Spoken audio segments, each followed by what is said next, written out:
The RoCo Radio Game of the 2 minutes.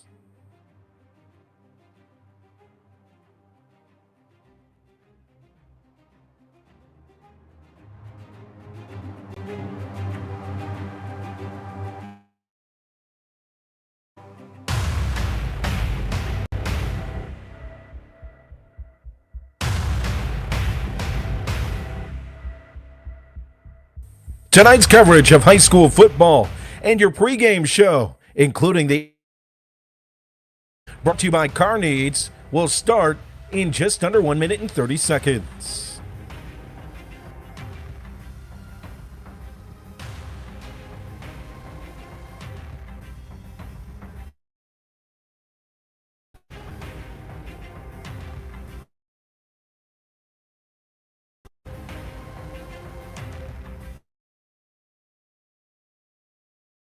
On RoCo Radio gets underway in 1 minute.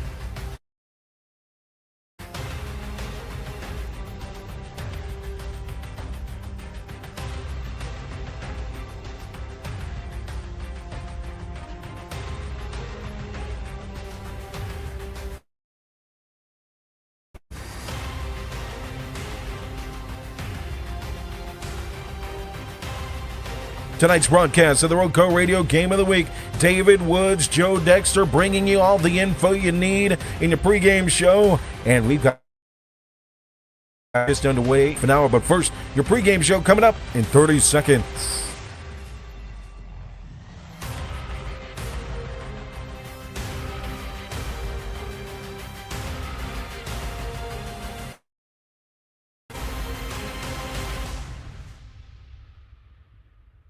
Competition for the same objective.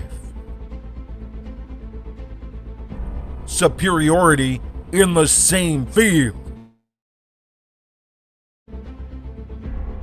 Tonight, in Mayodan, for the 37th time, we watch the definition of a rivalry unfold in beautiful October. Will the Panthers scratch and claw to victory number 2 in a row in the rivalry after stunning McMichael last season, or will the Phoenix soar to make it number 5 out of the last 6 against their rival? Stop talking about the narratives, Joe. Nobody cares. All that matters tonight is inside the gridiron. Who wants it more? It's the Panthers and the Phoenix right here, right now. Rivalry football. Game of the Week.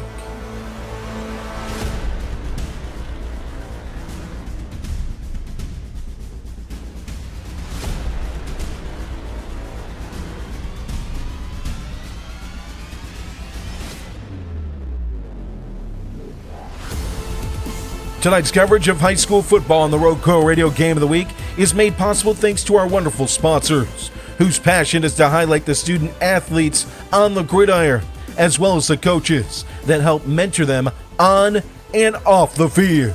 High school football action on RoCo Radio is brought to you by Penrose Car Wash. Voted number 1 car wash in Rockingham County, Penrose Car Wash at 1509 South Scales in Reidsville has been serving the Reidsville and surrounding area for over 50 years. Established in 1970, this popular venue welcomes everyone.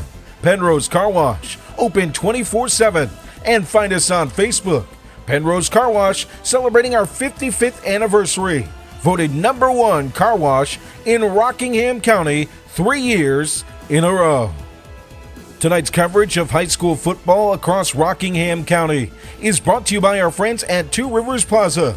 Rockingham County's premier location for exceptional small businesses is Two Rivers Plaza at 307 West Meadow Road in Eden. Visit the wonderful small businesses there today at Two Rivers Plaza, your premier source for small business services.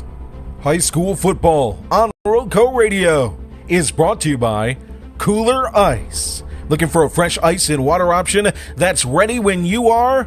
Kooler Ice is countywide. Find fresh ice and water at Little Caesars Pizza in Mayodan, 6734 NC 135 across from Walmart, or visit our local Kooler Ice dispenser at Schul's Home. 1635 Freeway Drive in Reidsville. And for all your ice and water needs, you can also find us at Penrose Car Wash in Reidsville, at 1509 South Scale Street, or Two Rivers Plaza in Eden at 307 West Meadow Road. Get Kooler Ice, great tasting, fresh ice, available 24/7 at all 4 locations, 16 pounds or 32 pounds, plus premium water by the gallon or 5 gallons at Kooler Ice, fresh and ready when you are. High school football coverage on RoCo Radio is made possible thanks to support from Sandy Cross General Merchandise, serving the Sandy Cross community, Rockingham County, and surrounding areas of our beautiful Piedmont Triad since 1988. Rockingham County's community store at 164 Boyd Road in the Sandy Cross community of Rockingham County, celebrating our 37th anniversary. Stop by Sandy Cross General Merchandise for fresh ice and local pure brand gasoline with the cheapest price in Rockingham County for 93 non-ethanol. Sandy Cross General Merchandise is also your niece's sausage headquarters with great value for Rockingham County. To find out more about the Log Cabin Store, visit us on Facebook by searching Sandy Cross General Merchandise. High school football coverage on RoCo Radio is made possible thanks to the wonderful team at Ancora Compassionate Care. When life brings you tough moments, you don't have to face them alone. Ancora Compassionate Care has been a part of this community since 1987, offering serious illness care, hospice care, and now compassionate support through their counseling center. Their mission is simple: to be a supportive presence for life's journey. That's care you can count on right here at home. Visit AncoraCC.org to learn more about how they can support you. When comfort matters most, ask for Ancora Compassionate Care by name, just as they are a supportive presence for life's journey. Ancora Compassionate Care is proud to support our local football teams on their journey towards successful seasons.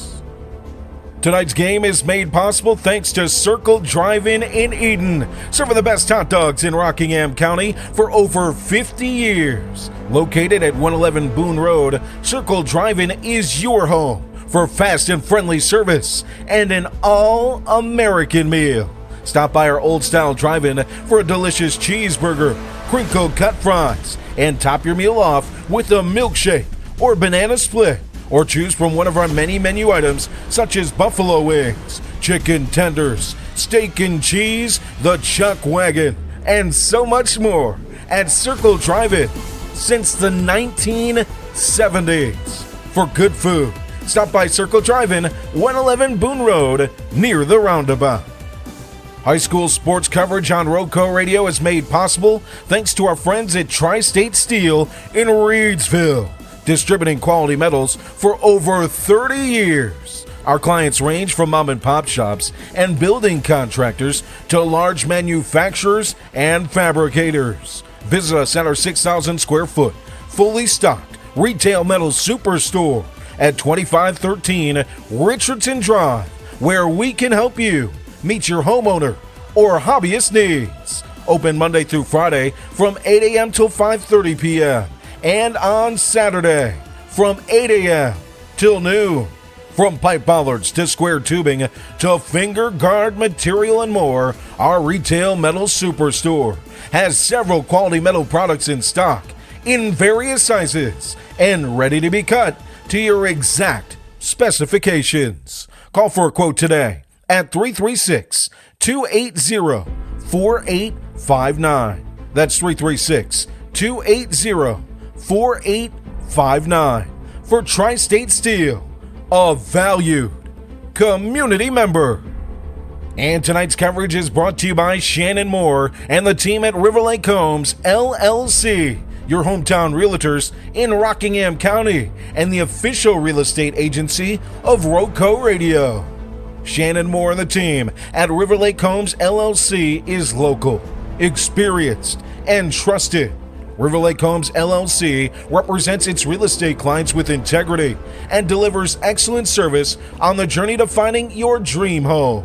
Serving Rockingham, Guilford, and Alamance counties with over 27 years experience and endless dedication, River Lake Homes ensures your real estate investment is a success. Looking to acquire or sell land, residential or commercial properties? Look no further than your hometown realtors. River Lake Homes, LLC, a believer in local community and serving all of its real estate needs. To learn more about how our agents can best serve you, visit riverlakehomesllc.com or call 336-772-3221. That's 336-772-3221. For your hometown realtors, River Lake Homes LLC. Local, experienced, and trusted across Rockingham County and the entire Piedmont Triad. We now head inside the press box for this rivalry matchup and your pregame show on RoCo Radio. We'll hear from head coach Steve Tapley of your McMichael Phoenix and head coach Tony McCants of your Morehead Panthers. We'll get you ready for kickoff by analyzing these two teams, and we'll also bring you your Week 7 out-of-town scoreboard brought to you by Car Needs. Right here, right now, we take you down to the press box at Macfield Stadium. A Christmas fills the air here in Mayodan. October football and rivalry football on RoCo Radio and RoCoRadio.com. It's the game of the week, Week 7. The Morehead Panthers visit the McMichael Phoenix. Joe Dexter alongside my broadcast partner, David Woods. This is what it's all about. I'm going to tell you what, man. We've had this game circled since when? July, June, somewhere around in there. Man, I cannot wait to get this one going, man. This is a good old-fashioned rivalry game right here. I've been on both sides of this thing, so it's going to get pretty intense. The connections that you have in this game are crazy. Mm-hmm. Not only have you been a coach for both teams, you have a nephew that is a Phoenix. You were a Panther. Man.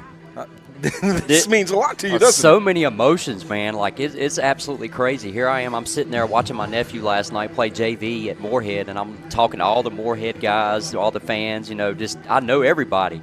And then I'm like, I come here, and I'm like, it's just going to hit me even harder because now he's playing varsity. So I'm telling you, man, it's so many mixed emotions, man, but both of these teams absolutely have my heart, and, man, I'm just going to say whoever wins, wins. That's all I'm going to say. At the end of the day, I'm a Morehead graduate, but I'm also an absolute McMichael fan, too, as well. Game number 37 in the rivalry. Morehead leads at 21-15 in conference games at 10-10 split. McMichael has won 4 of the last 5, but last year, David, Morehead came in here and shocked everybody and took the win away from the Phoenix. Yes, they did, man. It was absolutely surprising. I was for sure that, we sit there and we called that game. We thought, man, McMichael's really going to get this one.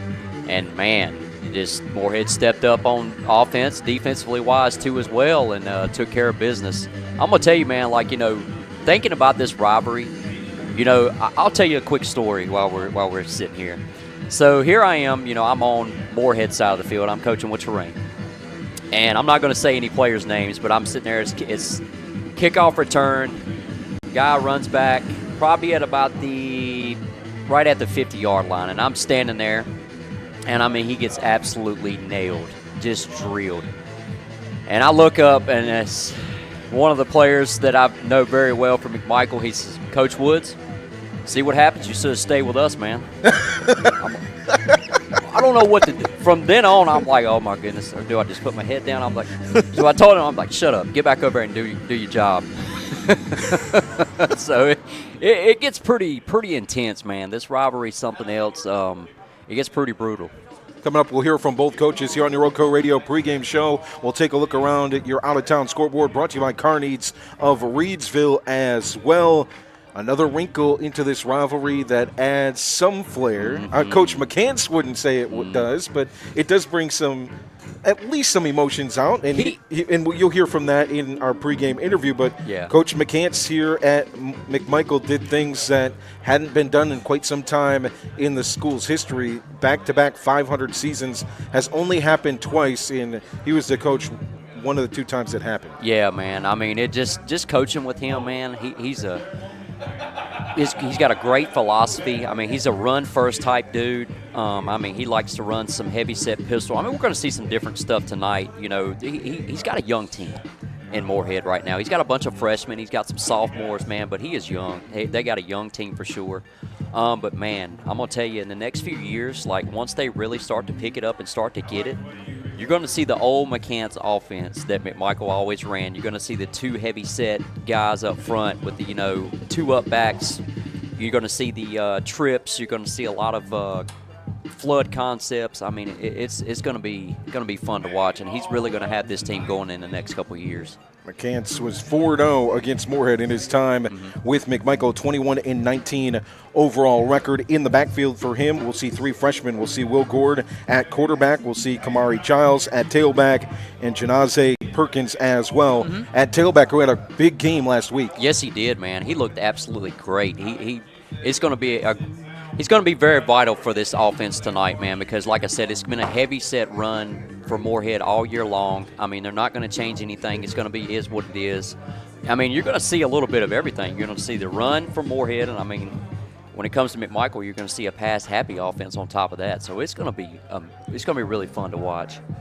For the Phoenix, a 14-0 lead against Southwestern Randolph last week, but unable to get the job done. Rain, a heavy factor in that, but the passing offense did what they've done all season. Just breaking down the numbers, Kai Tart in the top 5 in passing in the 3A division. 4 top 45 receivers for this McMichael Phoenix team in the 3A. Yeah, from what I've seen so far, man, he's really done a great job as far as facilitating the football around. He's throwing 53% of his passes, but I mean they go deep a lot, and I mean pretty much it's one-on-one shots, and it's smart throws too. On top of that I've seen, even though the completion percentage is down, they take a lot of one-on-one shots, 50-50 balls. I mean, I'll take that all day long, especially if it's one-on-one. He's thrown for over 1,200 yards. He's got 11 touchdowns. But one thing, and I know he listens into just like the rest of these kids do with us, take what you can get. You know, when it comes to your hitches and stuff like that, if it's there, get it off. I mean, just get it off. You know, take what you can get. When it comes to that deep shot, if it's a one-on-one for sure, I don't mind it. I really don't. Take that shot. Take it when you can. Don't try to throw it in double coverage. You know, try to, like I said, just get what you can, and everything will take care of the rest. You couldn't find two more contrasting offenses for the Phoenix. 268 passing yards per game, just 27 passing yards per game for the Panthers. So speaking of, you know, I'm glad you brought both of these offenses up. So, you know, 6 out of 10 times, what does Morehead do? They run the ball, right? So you like a good ground game, don't you? You like to stay grounded. I mean, you know, you're just once you're on the ground, feet planted. So feet planted, you're happy, everything's good. You got a smile on your face, right? Yeah. Okay. So let's start off with this right here. So here's your ground game. Here's your ground game right here. When Joe is on the ground, Joe is happy. That is a smile on your face right there, okay? So, I've never seen a more true graphic. This is for you. So, what does McMichael do? They air it out, right? That's right. So you love a good pass attack. That's right. But then when you get up high in the sky, what do? You can't stand it, right? You don't like it. So I got another one for you. So when he don't like a good passing attack, he gets pretty upset about it. That's him right there. Who colored these pictures? I colored these pictures. So when I went to Liberty for 4 years, I had to take a couple of art classes, and they taught me a lot of great things. So I remember it was last year for the most part, and I always keep receipts. We had Impex as a sponsor. Oh my gosh! And so when he brings me out a Matchbox car because I've been asking about a truck all day, I said, you know what? This is the perfect time. This is where it happened. And here you go, my man. This is for you. You take it. You put it up in your office. Dex happy with the running game. The running game. Happy. I'm on the ground. I'm not. There's nothing to be afraid of. Heights. The McMichael flight game. Ain't doing it. I told you I was going to get you. That's some good graphic work there. Thank you. You can't hire somebody to build graphic design. Thank you, man. Like I have been. This has been going in my mind since yesterday, and I was just building it up slowly but surely. And I was like, you know what? I'm going to get this man tonight. And that Monica helped me out. she helped me out with that. She got the pictures printed out for me, and I took care of the rest. It's your RoCo Radio pregame show. As we get you ready for kickoff. You better hang those up too. That's all I got to say. You better hang. They'll be in the set. I put some hard work into those.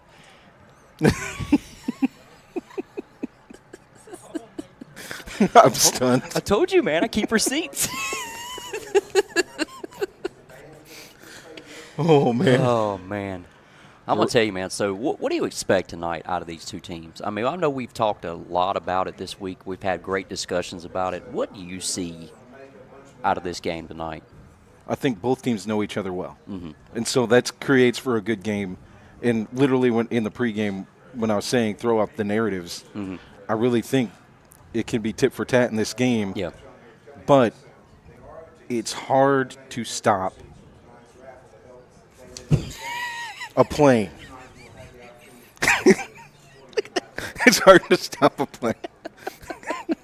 So if the McMichael passing attack is strong, but at the end, on the other side, McMichael without some guys, and we'll talk about Cayman Mazzell here in just a minute. Mm-hmm. It's hard to stop a train, a truck. So you got to figure out whichever one of these two has the better balance and shows out stronger is going to be the one that has the best success. Absolutely, yeah, absolutely. It's your RoCo Radio pregame show. I was not ready for that one.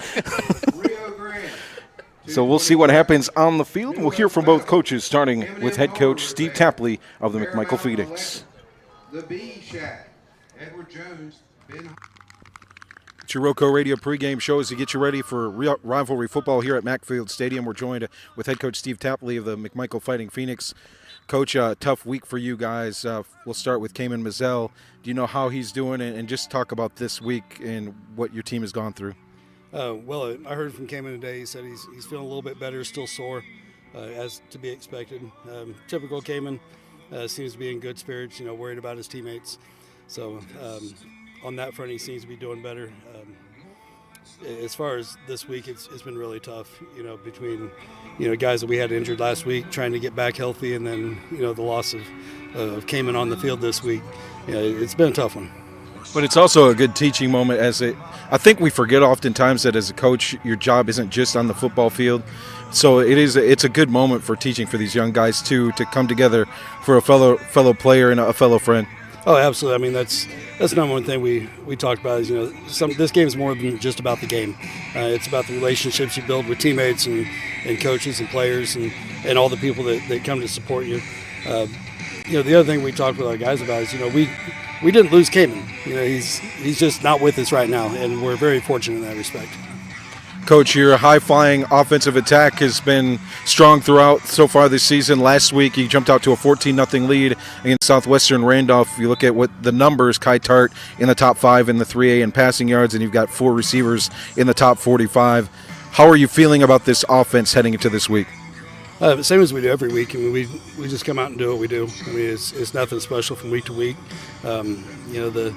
The checks are built in to the offense, so you don't have to really make any adjustments from week to week. Coach, you mentioned the injuries. How is Aiden Curry, and what's an update on him? Aiden seems to be fine. No issues, no restrictions this week. Came out and had a good week of practice, so we're ready to go. Rivalry football, does it mean a little bit more, especially since we're in October here?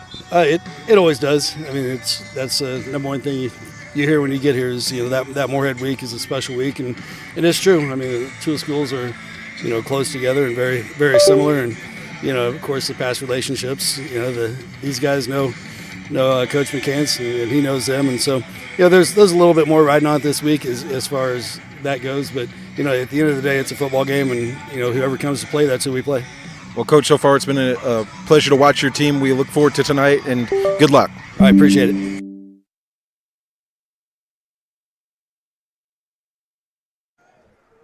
That's head coach Steve Tapley of the McMichael Phoenix. Let's hear from head coach Tony McCants of the Morehead Panthers.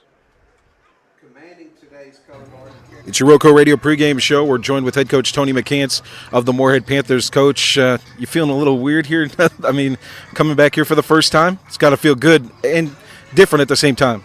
I think that's the best way to say it, good and different at the same time. Anytime we can line it up on Friday night and play this game, I think it's a good thing. Trying to get used to being on the visitor sideline, but, I think once the game settles in, all of that will kind of even itself out. Your tenure here at McMichael, you did some things that hadn't been done in a long time. Only 2 times in the school's history winning back-to-back or 7-win seasons, back-to-back over 500 seasons. What does your time here mean to you? It means a lot. We met some really good people, coached some really good kids. We were able to do some things that hadn't been done in a long time. Those are things that, I look back on and I cherish, but I cherish the memories more than anything and the camaraderie that was built with fellow coaches and players. Coach, your team's building up. Last week, a 14-13 win over Bartlett Yancey, heading into this rivalry matchup. Your overall thoughts on last week's performance? I thought we did well. We were able to finally be consistent running the ball. We protected the ball well. We didn't have any really, I don't think we turned the ball over any. We still got to clean up some penalties and some things that got us off schedule. But overall, I was pleased with how our offense played, and still very pleased with how our defense is performing. You look at the senior leaders in that game. They stepped up to number 7, Brock Blizzard, the 2 punt blocks. What does the senior class mean to you as you're building this program and you have a lot of young players on the field? Their resilience, they're their 3rd head coach that they've had since they've been in high school. They're being models of consistency, models of dependency. Some of their grit and resilience, those are things that obviously, we want to see with our players and we want to see passed down. When you look on offense and the young players, you've got young guys at skill positions, even in up front as well. Week to week, what's the improvement that you've seen from these guys so far? Just the football IQ and the acumen that we're starting to display, being able to be a little bit more nuanced in what we're doing.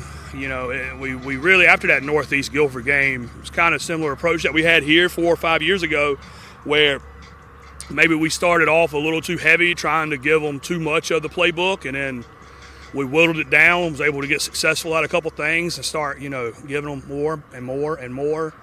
I look at our offense, and, anybody that's coached with me before will know it's a language system. It can get wordy, but it tells everybody explicitly what to do, and once people start picking up the language, we can really be creative and have some fun. Coach, I don't care what side it is. We're just glad that you're on the sidelines here in Rockingham County. Glad to talk to you, and good luck tonight. I'm always happy to talk to y'all.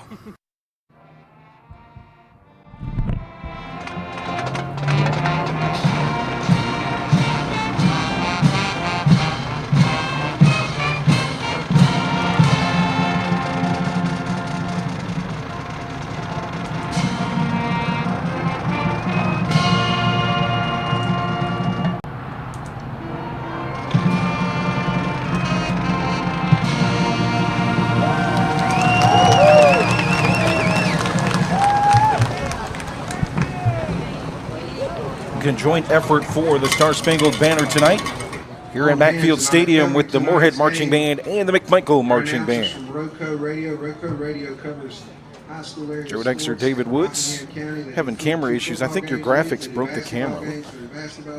The McMichael fly game. Joe's not happy. He's not a fan of heights. If you're listening in and you're not seeing, you got to go to the camera to catch these. The ground game for Morehead. Mm-hmm. You're happy. Texas you're always happy. When I'm on the ground. You're grounded, you're happy. Stable. But when you got to No go up heights to be- steps, when you got to get on an airplane, oh, my goodness. You missed one thing. I want you to sign. Will you sign these for me? Absolutely. Absolutely. We're getting ready for rivalry football. It's the 2-3 McMichael Phoenix. 2-0 here at home, ranked number 41 in the RPI, ranked and slated to be the number 19 seed in the West, according to playoff projections on high school overtime. As I pass over the flight graphic, the McMichael flight graphic. You even made the M on there, didn't you? I sure did. Tonight's game brought to you by our wonderful sponsors, Circle Drive-In, as well as Tri-State Steel in Reidsville, Ancora Compassionate Care, as well as our friends at Two Rivers Plaza, Kooler Ice, and Shannon Moore and the team at River Lake Homes, LLC. Try to fix our camera here, having camera issues. I'll throw that back up there for you. As we get ready for kickoff here in just a second. You gonna try it again? Yep, we're going to try and fix this camera. All right. Until then, bear with us.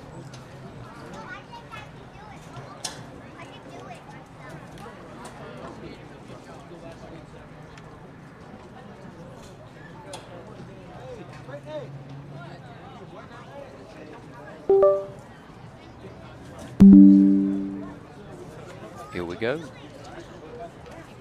Let's see what it does. Tonight's game, the time will be kept on the field, and I'll try to give score updates as often as possible. The score clock has been knocked out.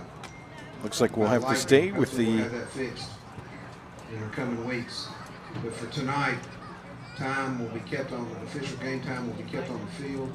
And like I said, I'll be trying to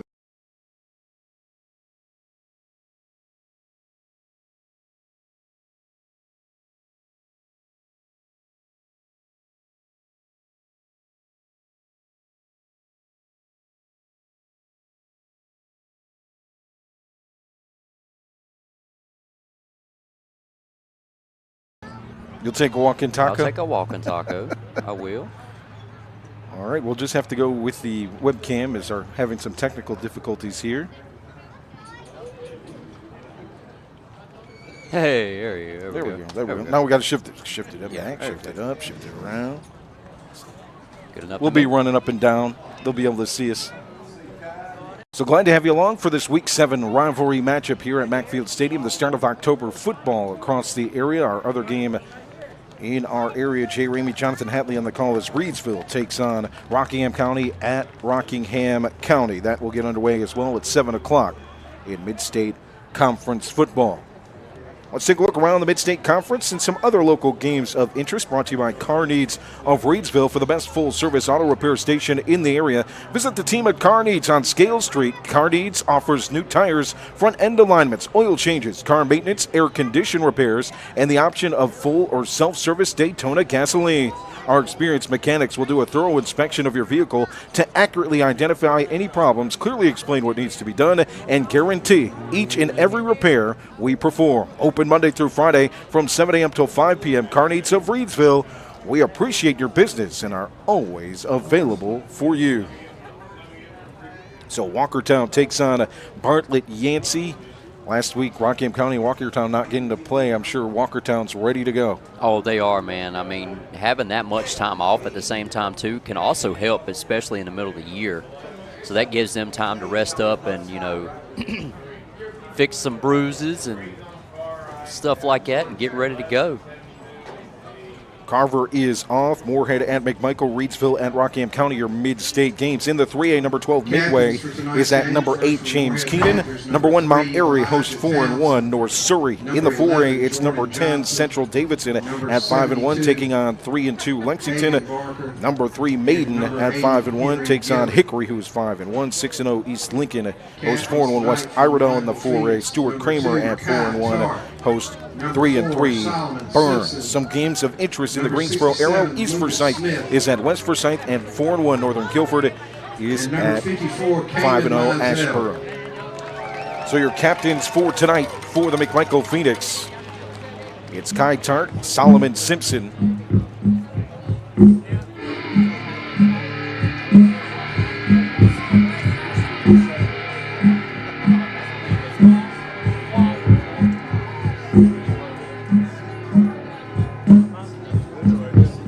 Lucas Smith out there, and the number of Cayman Mizell being held for the Phoenix. Cayman getting in an accident earlier this week. Had some internal bleeding and surgery, and unable to be with his team tonight, but doing well from what we've been told from Coach Tapley and the staff here. And it's going to bring this team together, and it reminds us, I say after every broadcast, the 3 F's. Family's number 1 in that. And family, whether it's on the football field or it's the Mizell family dealing with this, or any of our families, that comes number one. Our thoughts go out to Cayman. We know he's strong, though. He's going to be all right. Yeah, he's going to be just fine, man. Got great doctors out there taking good care of him. Captains for Morehead will be Janaze Perkins alongside Hagan Parker.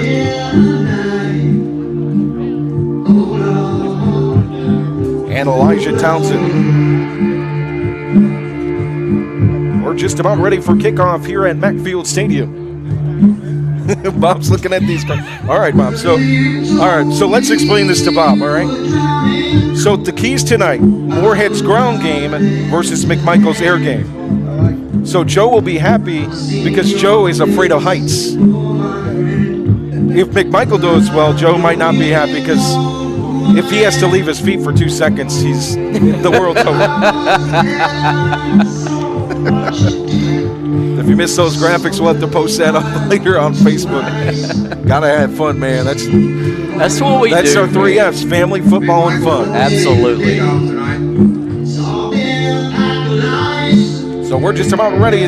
Morehead will be in their white road uniforms with red numbering and lettering, the white helmets, the red North Carolina etched logo with the Panther inside of it. As the Phoenix get ready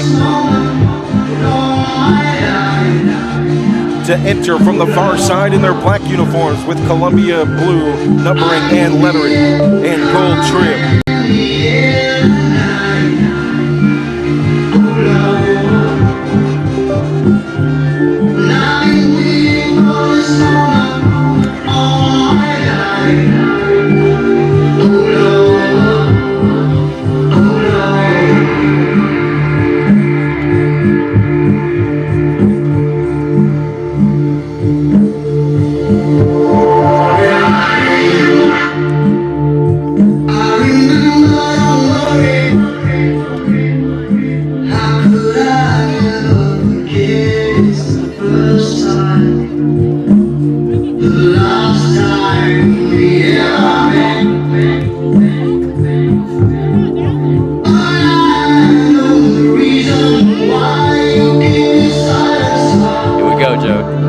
Ready. Here we go. Get ready for the drum solos. Here we go. Here it comes. Here we go. Here it comes.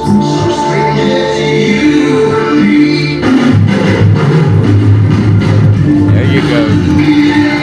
Here comes the Phoenix. 2025 McMichael Fighting Phoenix football team. Lucas Smith holds the Phoenix flag. Trenton Leonard holds the American flag as we get ready for kickoff here in week 7.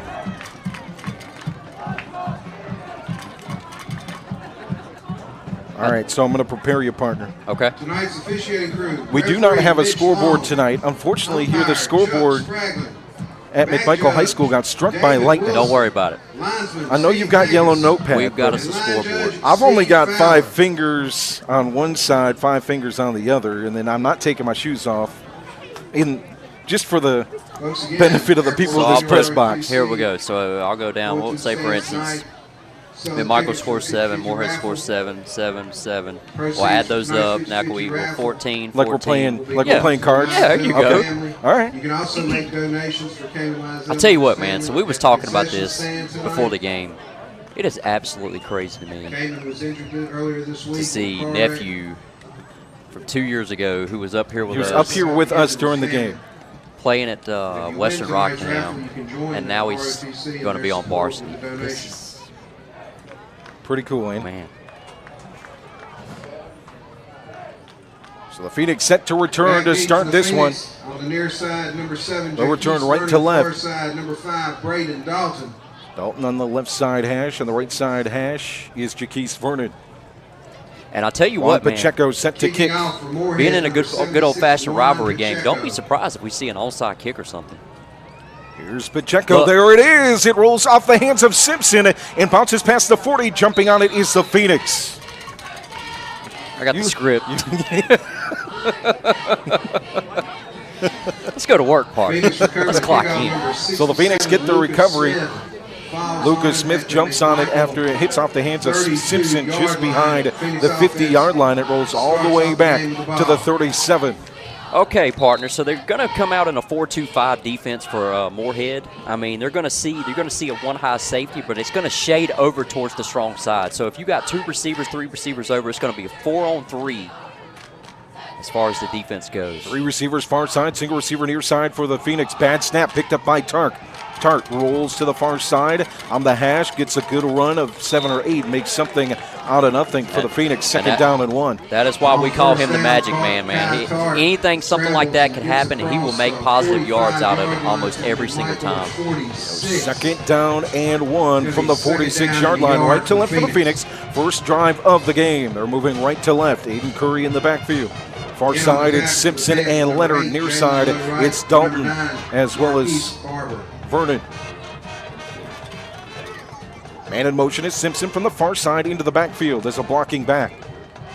Oh, ball's on the ground again, I think. And it looks like McMichael's got it. That's one of the adjustments they'll have to make without Keenan Mizell, the starting center.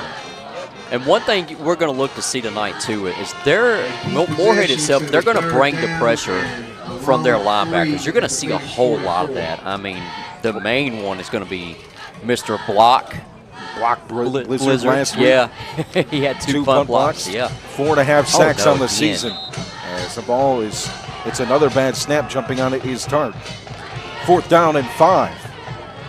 Yep, it's those 2 guys in the middle. Brock Blizzard leading the way, 52 tackles on the season.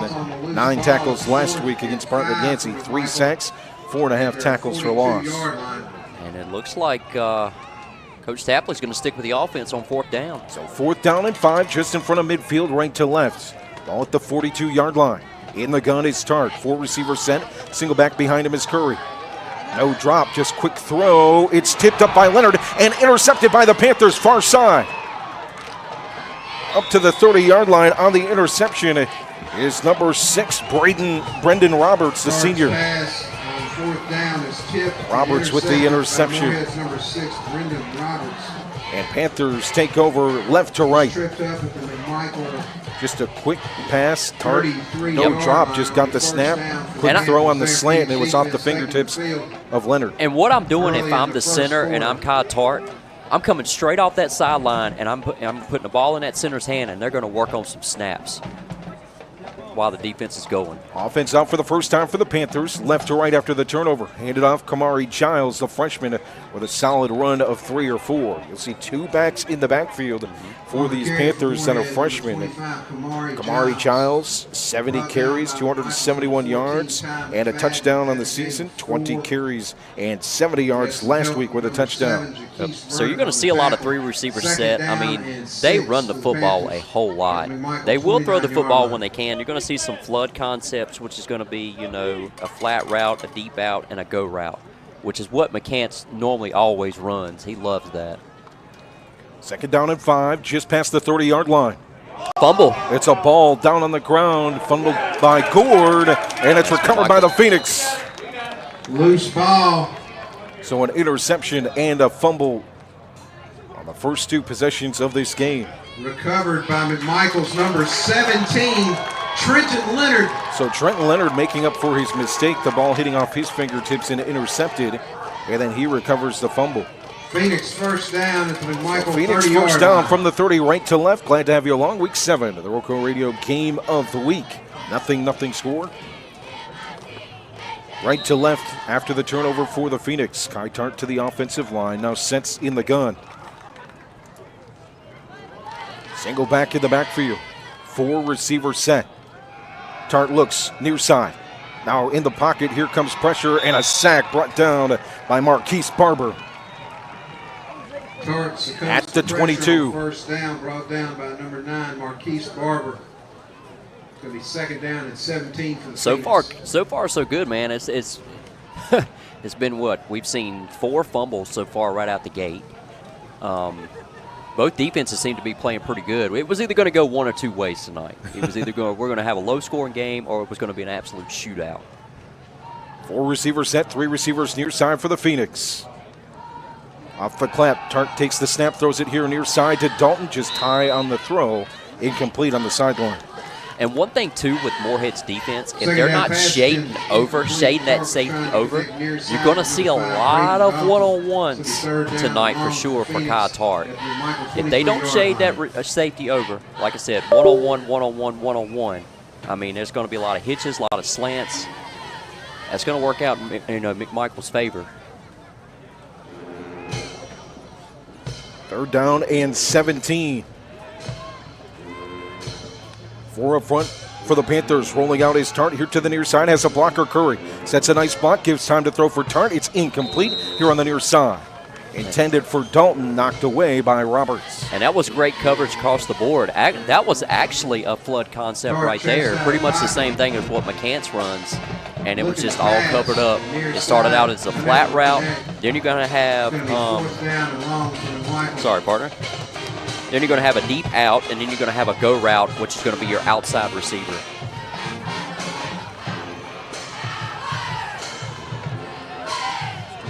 Fourth down and long. Phoenix set to punt. Nothing score here in the first. If you were to guesstimate how much time's left on the clock since we don't have a scoreboard. Oh, boy. I would say right now, what, 9 minutes? I would say 9 at 9 least. minutes? You know, if I'm making that pizza in the oven, I know what time it is. It's intrinsic, but when it's a football clock, I need that scoreboard. Uh-oh, we got a flag. And that's going to back up McMichael 5 yards. So it'll be 4th down and 22. Inside the 20 at the 19. Great crowd here tonight on both sides.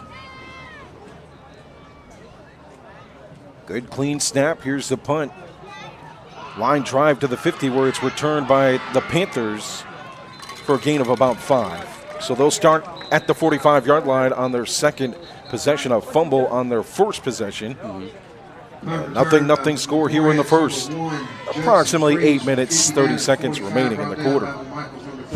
That we know of. That we know. That we know of. Again, with no scoreboard here tonight. Good old lightning strike on that scoreboard.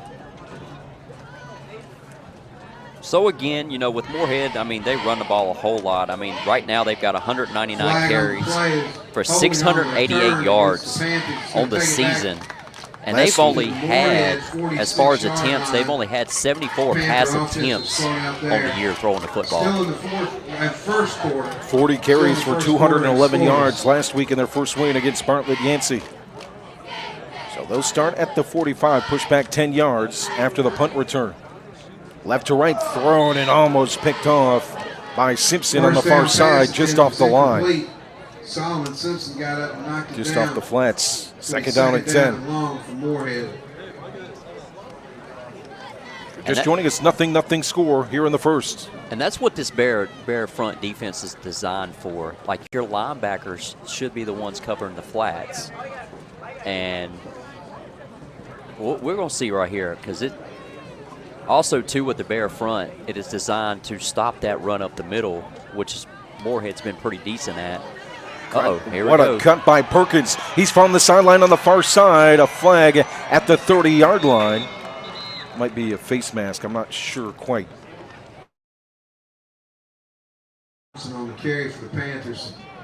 Gets down inside the McMichael 25-yard line. There's a flag on the field at the McMichael 35. Oh, the flag at the about So the that 40. would be, is it a holding coming back? That would have been a late flag because he was already past the first down marker. Let's see what they got. Holding coming back. It is holding. Yeah. So holding on the Panthers. Holding against the Panthers.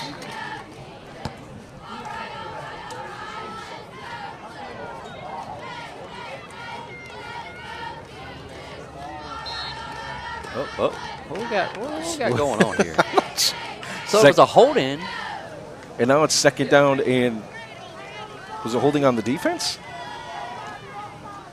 It'll be second down and 7.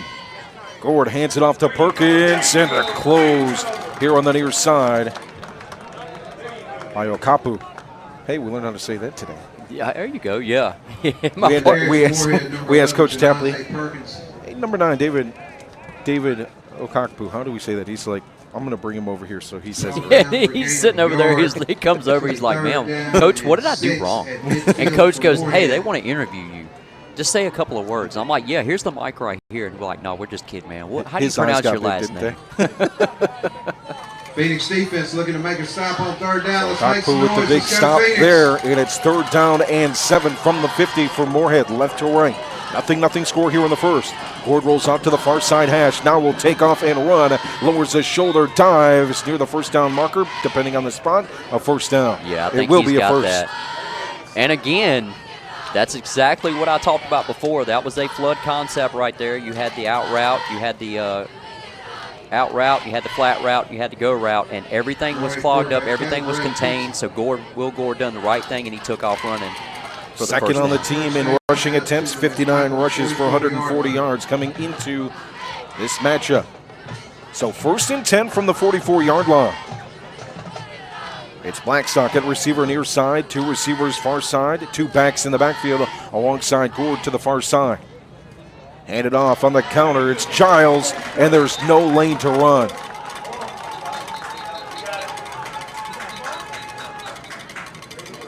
And this defensive line from McMichael is playing fantastic to start this ball game.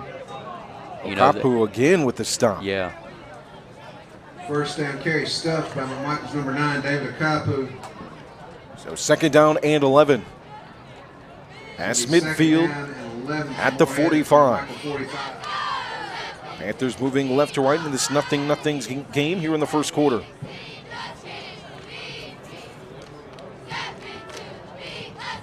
To the line of scrimmage on 2nd down for the Panthers. 2 receivers far side, single receiver near side. That's Blackstock to the near side.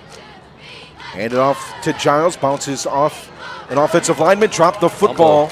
It's on the ground, but I think the Panthers recovered. Number 25. We might need to start putting a fumble count on the screen. This is, how many is that? So that's 3. That's 3 in the first drive for McMichael, because there was 3 bad snaps. Yep. Then Recovered it. that's 5, right? That's 5, yeah. That's 5, yeah. And an interception. And an interception. It's going to be 3rd down and 8 for Morehead. So 3rd and 8 for the After Panthers. McMichael 42-yard Lined up on the far side hash. Phoenix defense with another chance to stop him here. Let's go defense. Hairston and Let's make Roberts some here noise. near Let's go side. Single Phoenix. receiver far side for the Panthers. Ford in the gun. Giles alongside him here to the right side. Giles will set up to block, looking to throw his Gord. He doesn't have anybody, so he tucks and runs. It will not be enough for a first down, but he'll gain 3 or 4. It'll be 4th down and 6. Past the 40-yard line at the 39. And I feel like McCants is definitely going to go for this thing. He's right there at the 39-yard line going in. It's going to be 4th and 6. Yeah, for here Morehead. he What's the comes. play call? We're still in the Counter? first quarter. Again? No. Well, they ran the same thing they did They've run the it, play yeah. before. It's been They're another going flood for it now. concept. Let's go defense. But Let's make some everything's noise. been Let's covered go up. Phoenix. 3 receivers far side, single receiver near side. Single back in the backfield. 4 up front for the Phoenix. So you got to run hitches right here, because you got 3 receivers set on the left-hand side. And you got 1, 2, it's really just 2 on 1 or 2 on 3. That's going to be a delay of game. So right there, I mean, if they, well, I think the now plan they there run was it. to just go out there Yeah. and try and get the jump. 44-yard line. 4th and 10 now for the Panthers. Now you just get the ball at yeah. the original line of scrimmage for the punt at the 30. But my The thing 44. is, if they wanted to, they were bringing a guy down from McMichael that was going to blitz. Like I said, it was 3 on 2 defenders. You could have picked your poison right there, 1 through 3, to throw a hitch route, and you only had to get, 4 yards? Number 8, Jalen Good Lowe. punt from Roberts on 4th down. Rolls inside the 15 near the 10-yard line. It will stop middle of the field at the 11. Big Will in the comments. Miss you too, buddy. We'll be back next week. We'll be back there. We'll be at Community Stadium for Reidsville and Morehead. bring you coverage of Rockingham County and Bartlett Yancey as well with Jonathan Hatley, as ring ceremony taking place for the softball championship program. So we'll be there for that at halftime.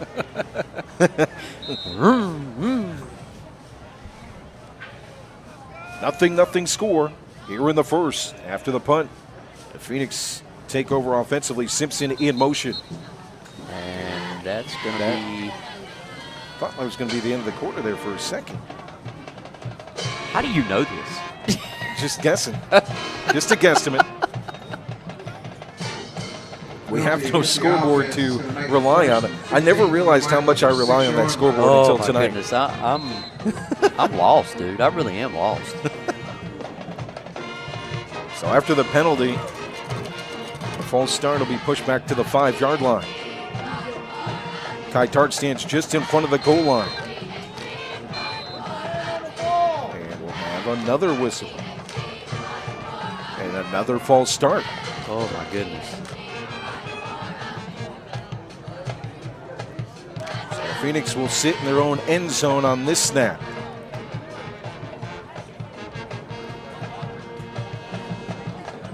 And if Good punt from Roberts, and then 2 penalties, pushing him all the way back near that goal line. And they're going to have to be very, very careful.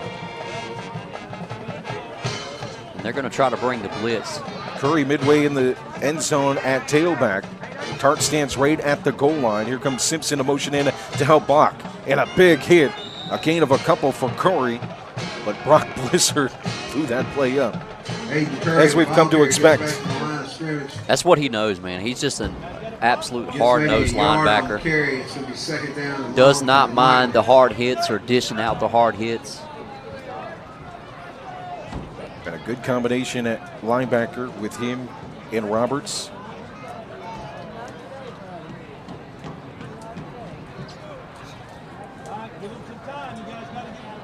So 2nd down and about 15.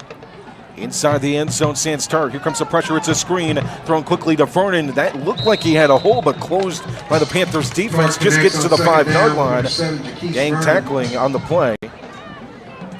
Jalen Lowe Wright making the stop, and several other Panthers.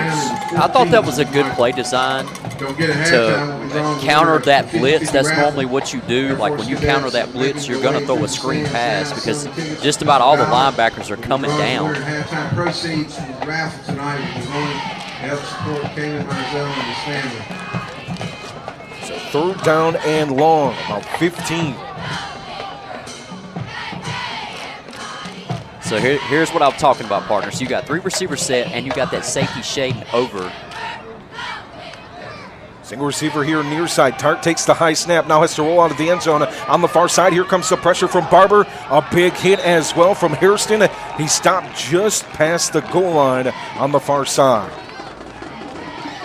Tart chased out of the pocket on 3rd down. So 4th and long. The punt will come from inside the end zone. 4th and long for Phoenix. Jaquise Vernon sets up to punt almost at the back of the end zone on the far side. Jaquise Vernon backs up in the end zone in punt formation. Single man back to return is Jetson Freeze for the Panthers. Punt will go right to left. Lines up at the McMichael 42-yard line. Saw last week 2 block punts for the Panthers. See if they bring all the pressure here. Everybody's standing up on the line. Here comes the pressure. Several Panthers get back there. The punt is clean, though. It bounces in front of the 30 and rolls all the way past the 40 to the 42. That was a good punt. That was a good clean snap. Vernon's good punt. clears the 40 up to the McMichael 42-yard line. It's down there by contact. Morehead will take over there. 1st down, Panthers. Still Nothing score here in the first quarter. Did you hear just Bob say apparently in the first quarter? Because we don't know. There's no score yet either, if you were curious. With no scoreboard here tonight. Big Will, you have a fantastic night too, my man. We'll see you next week for sure. So 1st and 10 for the Panthers. 2 backs in the backfield to help shield Gord and get that potent running game going. Childs is stopped back there on the counter run on the far side. Making the play is Ty McFadden. Number 25. Kamari Giles, the ball So, I mean, carrier. with McCants, man, he's going to continue to run the football no matter what defense is out there. Second down and But a long 9 for the Panthers. McMichael, 41 you got to call it like you see it, man. It's going to be a war of attrition for McMichael's defense because they don't have the numbers right now where they have guys that are down with injury. 2 receivers near side, single receiver far side. Giles, or make it Perkins with the run and stop back there. A big stop Number again. 11, Januzzi Perkins brought down. That's by Larry Brewer. 72, Larry Brewer. And 3rd down and 10. Yeah, you got Larry Brewer and you had Lucas Smith in on the stop too as 67, well. Lucas Smith. So 3rd and long for the Panthers. It's going to be 3rd down and 10 for the Panthers now. Phoenix defense looking to hold them. Let's make some noise. Let's go defense. Let's go Phoenix. 3rd and 10, left to right for Morehead. Sword in the gun, single back alongside him, 3 receivers far side, single receiver near side. Gord plants at the 50, throws middle of the field, a strike in and out of the hands of the intended receiver Roberts, incomplete at the 1st down marker. And I'm going to tell you, that's one of those things that I talked to you about too. So against Bartlett Yancey last week, we watched Will Gord put it on a dime. And, you know, it just sometimes you have those oopsie daisies to where you just don't quite bring it in. That one right there really would have been big time if he would have brought that in. 4th down and 10 for the Panthers. So 4th and 10 for the Panthers. Nothing score here in the first quarter. And my guess is that that's the end of the first quarter. I could be wrong. What, six turnovers? 6 turnovers. In the first quarter? I believe that's the end of the first quarter. At the end of one, a nothing score here on RoCo Radio and RoCoRadio.com. Tonight's game brought to you by Two Rivers Plaza, Rockingham County's premier location for exceptional small businesses is Two Rivers Plaza at 307 West Meadow Road in Eden. Visit the wonderful small businesses there today at Two Rivers Plaza, your premier source for small business services. Tonight's game brought to you by Kooler Ice. Looking for a fresh ice and water option that's ready when you are? Kooler Ice is countywide. Find fresh ice and water at Little Caesars Pizza in Mayodan at 6734 NC 135 across from Walmart, and visit our local Kooler Ice dispenser at Jules Home, 1635 Freeway Drive in Reidsville. And for all your ice and water needs, you can also find us at Penrose Car Wash in Reidsville at 1509 South Scales or Two Rivers Plaza in Eden at 307 West Meadow Road. Get Kooler Ice, great tasting, fresh ice, available 24/7 at all 4 locations, 16 pounds or 32 pounds, plus premium water by the gallon or 5 gallons. At Kooler Ice, fresh and ready when you are. Nothing as we head to the second quarter. Now we do know it's officially the second quarter because they flipped the field. How do you know? They flipped the field. They flipped the field. So we know. Roberts gets the low snap just behind the 50, puts up a nice punt that'll bounce in front of the 10 on the far side. It'll take a Morehead roll inside the 10 at the 9-yard line.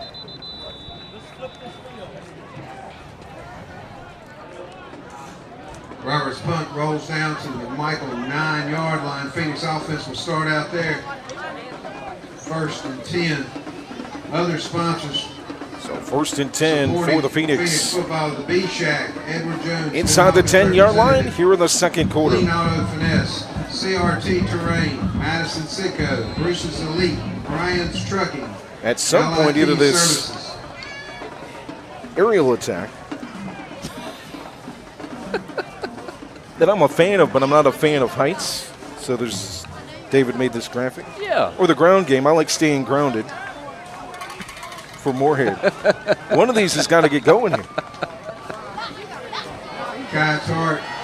And I think if you're both teams, you stick with what you know for sure. I think eventually, things are going to start opening up for both offenses. It's just going to take a little bit of time. So far, I think right now it's all adrenaline for both of these defenses for sure.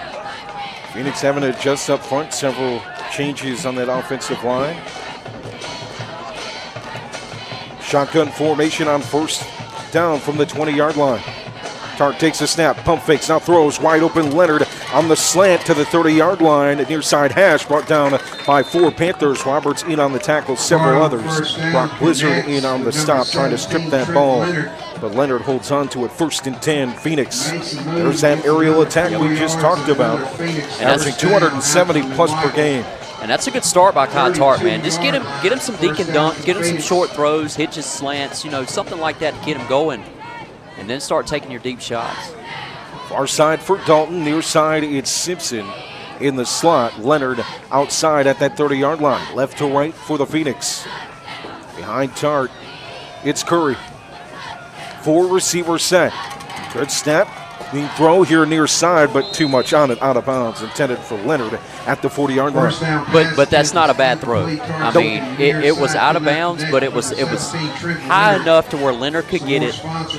And, the defense from Morehead couldn't get it. 2nd down and 10 for the Phoenix. Nothing score. Soapsdale Landscaping, UNC Health, Western Rockingham Family Medicine, and From the 32-yard line, left to right for McMichael. 2nd down and 10 for the Phoenix. See that 4 receiver set yet again. Curry behind Tart. 1-step drop, quick throw for Tart. Near side, same exact play to the 40. Breaking a tackle, running through a tackle is Trenton Leonard past the 50, up near the 45 to the 46. And I think what I'm seeing too, so when they run a 3 receiver set, right? They shade that linebacker, shade that safety over, and it causes 4 defenders on 3 receivers. But when they run the 2x2, the free safety's got to play straight up. So that gives a one-on-one coverage on the outside. The Panthers D will press up near the line on 1st down and 10. Tart adjusts the play at the offensive line, now sets just behind the 50. Low snap, brings it in, rolls out here to the near side. Here's the pressure from Blizzard. Ball is on the ground. Blizzard knocked it down, but Tart grabbed it. Brock Blizzard in the backfield again. And we need to make a shirt partner. That's not the last time you're going to see. He's going to be back there all night long. I want a shirt that says Brock Blizzard lives in the backfield. And then I want to cross out the Brock and put block. Let's get us one made. Let's get us one. I'm going to tell you what, man. You've really got these nice hoodies going on that you had made for us.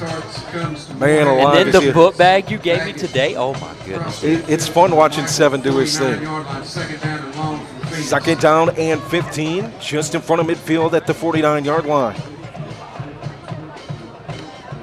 Tart gets the snap, clean snap, looks to the far side, quick throw.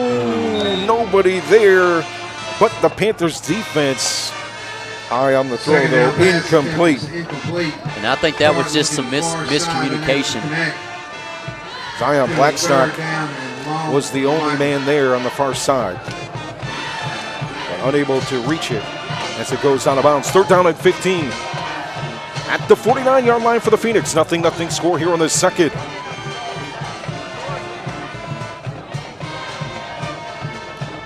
Offensive line sets. Here's the snap. Near side hash. It's a draw play. Tart is off past the original line of scrimmage. Nice juke move. Dives near the 1st down marker. It'll be short though. Guess who on the stop? Brock Blizzard. Now we're looking at a 4th down. And it's going to be 4th and 2. Yeah. Past the 40-yard line. Near the 38. Left to right for the Phoenix. Nothing score. Panthers looking for a big stop. Phoenix looking to extend this drive.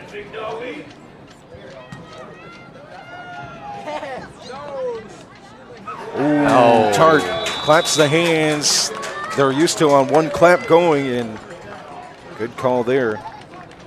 And draws the defense. We've seen that all year long. Every time we've done a game here, it's been at least 5 or 6 times that he's got the defense off sides. So move the chains for the Phoenix.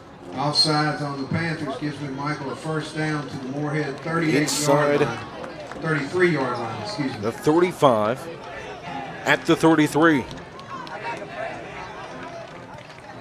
2 receivers near side, 2 receivers far side. Single back in the backfield. Here comes the pressure. It's a screen. Good play. Tart sold that. It's complete to Vernon. 1st down marker. Bounces off a defender to the 20-yard line. And now they've really got this offense flowing pretty good. Kai Tart looks a whole lot more comfortable now. I mean, it was a slow start, but now he's really getting in the groove. What a sell job there as well. Yes. Hey, we don't call him the Magic Man for nothing. 4-man back there. Almost the whole defensive line waited to the last minute to throw it to Vernon. Just off the hash on the far side. That was just an absolute textbook screen. So 1st and 10 near the 20-yard line. Left to right for the Phoenix. 4 up front for the Panthers. Throw it on the far side. Quick hitter on the flats to Simpson. It'll be back to the line of scrimmage. Maybe a loss of 1. It will be 2nd down and 11. And that's okay. Like, that's what I talked about pregame, too. Like, everything else was covered up. To just take what you can get. Even if it's just a loss of 1, that's better than a turnover. Nothing score here in the second quarter. Glad to have you along here on RoCo Radio, RoCoRadio.com from McField Stadium. Rivalry football, the 37th meeting between these two teams. 2nd down and 11. Phoenix in scoring territory just in front of the 20-yard line. Handed off to Curry. First carry of the game, past the 20, near the 15 for the big bowling ball, Aiden Curry. 2nd down and 11. Phoenix elect to run. So 3rd down and 5. First carry of the game gets down inside the 20 to the Morehead 16-yard line. So at the 16 for the Phoenix. Long sustained drive, the first one in this game for either team. And the timeout on the field looks like someone's got to tie their shoes. I understand that. As a person that fails to tie their shoes often. No. I'm one of those types. Are you? Oh, yeah. You'll see me walking around, my shoe laces flopping. That's me. I own it, too. 3rd down and 4 for the Phoenix. Again with the clap on the hard snap. They typically go on 1, so using it to draw the Panther that's on the offense. Offsides. They're going to call false start on the offense. On the offense. False start called against the Phoenix. So 3rd down and 9 now for the Phoenix. Some more sponsors. It'll go back to about the 21-yard line. Kimco Lighting, Skywalker. Left to right for McMichael. Nothing score here in the second. 3 receivers near side. Single receiver far side.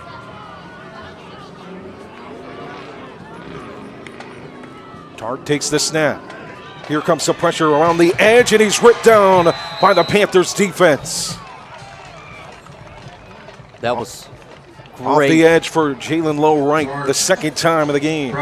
Great defense. And that's one of the guys I had wrote down, partner. When I went back and watched film on Jalen Lowe Wright, he was number 8 defense. He's got a great get-off. When he plays defensive end, he's got a great get-off and really can shoot down and really disrupt a whole lot of things in the backfield. He lines up on the far side. Near side at defensive end is Marquise Barber. It's 4th down. The Phoenix are going for it. On 4th down, about 15. Air it out deep. Leonard one-on-one. He's pushed out of bounds. It's completed. That's a pass interference. And they're going to call pass interference on the coverage. Leonard was one-on-one. He got pushed out of bounds and still made the catch. That was one of those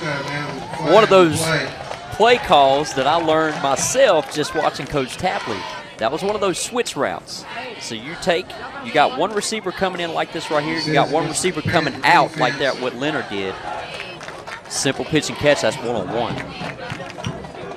At the very worst, if the ball's placed where it should be, it's a pass interference. Yep.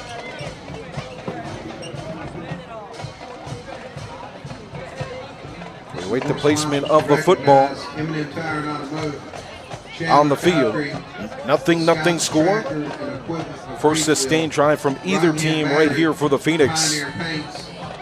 The pass interference call will move the football inside the 15. It'll be 4th down and a long 2. From about the 14-yard line. Single back in the backfield. 4 receivers set for the Phoenix and a whistle at the snap. And we'll have a timeout from Coach Tapley. With 4 minutes, we don't know. How do you know have that? A scoreboard here to tell us the time on the clock. But a nothing score here, rivalry football from McField Stadium. Some time remaining in the half. And it's 4th and short for McMichael. Folks, don't forget at halftime. Tonight's game brought to you by our friends at Rivalry Homes LLC and real estate agents Shannon Moore. Your hometown realtors in Rockingham County. Local, experienced, trusted. Rivalry Homes LLC represents the real estate clients they have with integrity and delivers excellent service on the journey to finding your dream home. Serving Rockingham, Guilford, and Alamance counties with over 27 years experience and endless dedication. River Lake Homes ensures your real estate investment is a success. Looking to acquire or sell land, residential, or commercial properties? Look no further than your hometown realtors at River Lake Homes, LLC, riverlakehomesllc.com, or at 336-772-3221. That's 336-772-3221 for your hometown realtors. River Lake Homes, LLC. McMichael down inside. So nothing score here in the second quarter. It's 4th down and 2. The Phoenix starting inside the 15-yard line and all the way across field now on 4th and 2 from inside the 15. Left to right for this offense. 4 receivers set in a single back. It's Curry. Behind Tart. Tart plants, throws quickly to Simpson. In and out of his hands at the 5. Ball's on the ground but called incomplete. And I'm going to tell you, man, normally I've seen Morehead in the 4-2-5. That was the 3-3-5 that they were playing in. So that would have been the best time right there to get Curry and give him the football and let him run. Because there was 3 down linemen, and, I mean, he could have picked any gap he wanted to and probably got the first down. A turnover on downs. It'll be 1st and 10 for the Panthers. Just outside the 10-yard line, right to left here in the second quarter. Nothing score. Defense takes the field, hoping for a stop. So when is this levee going to break, David? Who's going to break it? Oh, my goodness. Honestly, partner, I don't know. I really don't know. I mean, it felt like McMichael was getting ready to. In the gun is Gord, 2 backs alongside him. Panthers offense returns to the field. Kamari Giles right up the middle finds a little bit of room. A standing tackle for the Phoenix. Panther ball carrier number 25. 2nd down and 8. I'll tell you what I liked about Will Gord, man. He's not afraid to push his linebacker into the end zone. I'll tell you that right now. We saw that last week. We saw that last week, and it was a play. What was it like? It was on the goal line. I think it was maybe, on the 4, something like that, going in. And, I mean, they were pretty much stopped. And here comes Will Gord. I mean, just a big shove and brought everybody back into the end zone for a Morehead touchdown against Brawley Yancey. Got Kamari Giles in the end zone. Giles and Perkins in the backfield. Gord to throw. Quick throw to Roberts on the far side hash is complete. It'll be a gain of about 4. It'll be 3rd down and 3. Number 6, Brendan Roberts. So at the 20-yard line for the Panthers, moving right to left. Nothing score. Number 17, Trent Leonard stops in his catch. So now that you've gotten comfortable with that pass, do we see that a little bit more in this game? I mean, I think that's so. Not their identity. I think so, but I think too what's going to help out too that I really like. I'll talk to you about after this play. 3rd down and 3, 2 backs in the backfield. In the gun is Gord, handed off. It's a bounce off the counter, looking for room, nowhere to go for Kamari Giles. That's going to be 25, Kamari Giles, down. Carrier. So Will Gord rushes over to head coach Tony McCants, and they're going to go for it, it looks like. Wow. Wait a minute. First down? Oh, they give him first down. Now they move the chains for a first down. Okay. I was going to say. Yeah. That was gutsy if that was going to happen. Just outside the 20-yard line for Morehead. Good enough for a first down for the Panthers. 2 receivers near side, single receiver far side. 2 back, shield Gore, who sets, plants, now has to run, and he'll gain maybe 1 yard right up the gut. I'll tell you one thing what Morehead could do that could probably open this game up a little bit more. So you're playing the bare front. Everything's going to be clogged up the middle, right? Okay. So when they run a 3-receiver set, it don't even matter if they run a 2-receiver set on either side. They like to run a little swing pass, which is an extra variant to the run game. And you got one-on-one blockers. If you can get that out there with the linebackers being pretty much clogged in the inside, that might pick up some positive yards. 2nd down and 8 for Morehead. High snap right into the hands of Gord. He quickly gets it to Perkins off the 20-yard line. on the carry. Everybody here on this side, the Phoenix side, wanting a hold call. 11. Perkins, Could you see it? Morehead. Well, I mean, look, I'm just going to just demonstrate it. When you're grabbing right here on the side like that, that's 9 times out of 10 that's a holding. If he sees it, if the side judge sees it. So 3rd down and 9 for the Panthers.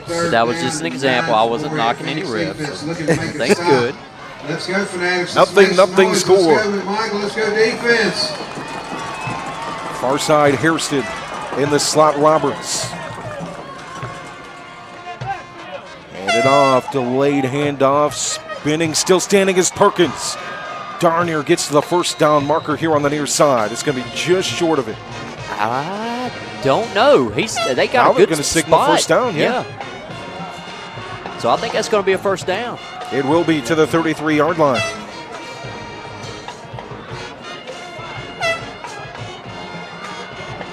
How about the freshman combo of Janaze Perkins and Kamari Giles? Man. Timeout, Morehead. And you could say it again, freshman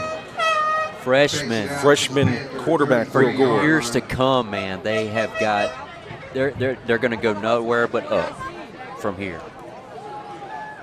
Tonight's broadcast brought to you by Circle Drive-In in Eden, serving the best hot dogs in Rockingham County for over 50 years at 111 Boone Row.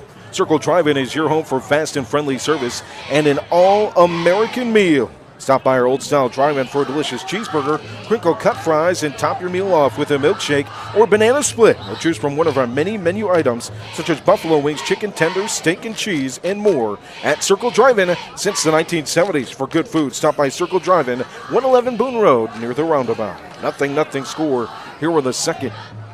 Phoenix had the football, got all the way down from the 15 of McMichael to inside the 15 of Morehead, but a turnover on downs, and now Panthers football on 1st and 10 from the 30. Gord heads over to the far side, has to get out of the pocket. Now he's got plenty of room on the far side to the 40. He'll step out of bounds.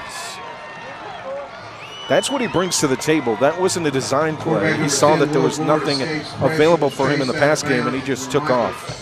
He's got some speed on him. This is the first time we're really getting to see him up close and personal, and we've seen him some at the Jamboree.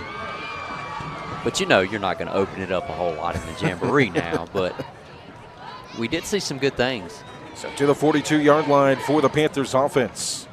They move right to left. Nothing score. We've seen a defensive adjustment for the Phoenix here tonight. And exclusively tonight, they're running 4 up front. Look how far back they're playing. Gord sets at the 50, looks to throw. Now flushed out of the pocket, rolls to the sideline, far side, and out of bounds at the 30, gain of 10. And I'm going to tell you what, man. I go back to that same play again. Will Gord chase And out of the pocket. If the McMichael DBs are playing that off the ball, I mean, I'm hitching it all the way down the field. They were playing, 12 to 15 yards off the football. So just in front of the 30-yard line at the 31. Looking for a first points of the night. Here in the second quarter. Trip receivers near side. It's Townsend. Roberts in the slot.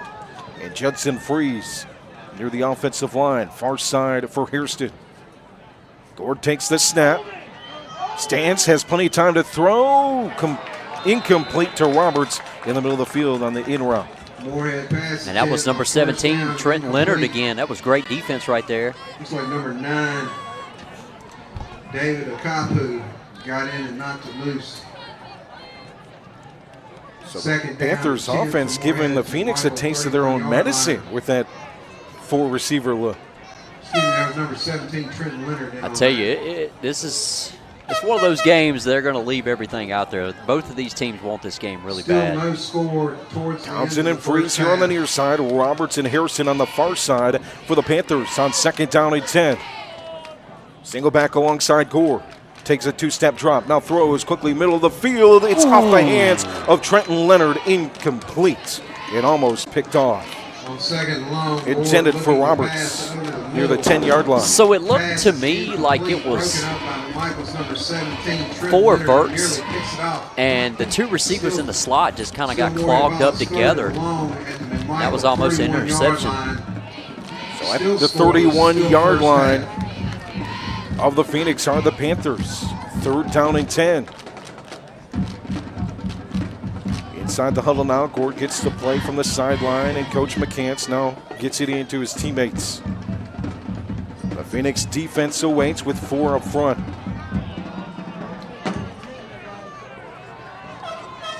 Four receivers set yet again for the Panthers. High snap brought in by Gore. Looks here near side hash. From the back foot, throws to Freeze. One hand, what a play! Reaching up and knocking it down. Jaquise Vernon covering Judson Freeze near the goal line. Here on the near side. Man alive, it looked like Freeze had that ball. It was a good toss, but what an athletic play. And he was burned. He was beat. He was absolutely beat by at least 2 or 3 yards, and he just took off and said, you know what, I'm going to put my head down, turn around at the last minute, put his palm up, and there it was. Now, it ain't by the definition of what this graphic was waiting for, but that was Jaquise Vernon flight right there. That doesn't make Joe mad on that one. I love seeing Jaquise making plays The like only that. reason why I use that face right there is because he's afraid of heights. He loves a good passing game. He loves a good running game, either way for both teams, but he does not like heights. So seeing him on an airplane 30,000 feet in the air, oh my God, he's probably dry heaving and puking at the same time. I don't like it. I've done it. It's not one of my favorite things in the world. 11 seconds. Time is being kept on the field. 11 seconds remaining in the first half. 4th and long for Morehead. Big play here for the Phoenix defense, looking to make a stop. So 4th down.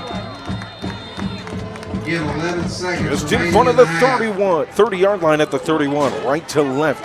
Morehead 4th for the Panthers. It's Gordon Gordon Childs in the backfield. All right, let's make some Harrison noise. to the Let's far go side, defense. bunched Let's go up Phoenix. here on the Let's near stop side. Wonderful see counter here. And he might kick it himself. It might be just one of those, and you might see counter. Yo. Gord takes, plants at the 40, now has to roll out. Works at the line of scrimmage. That's going to be past the line of scrimmage, incomplete anyways, but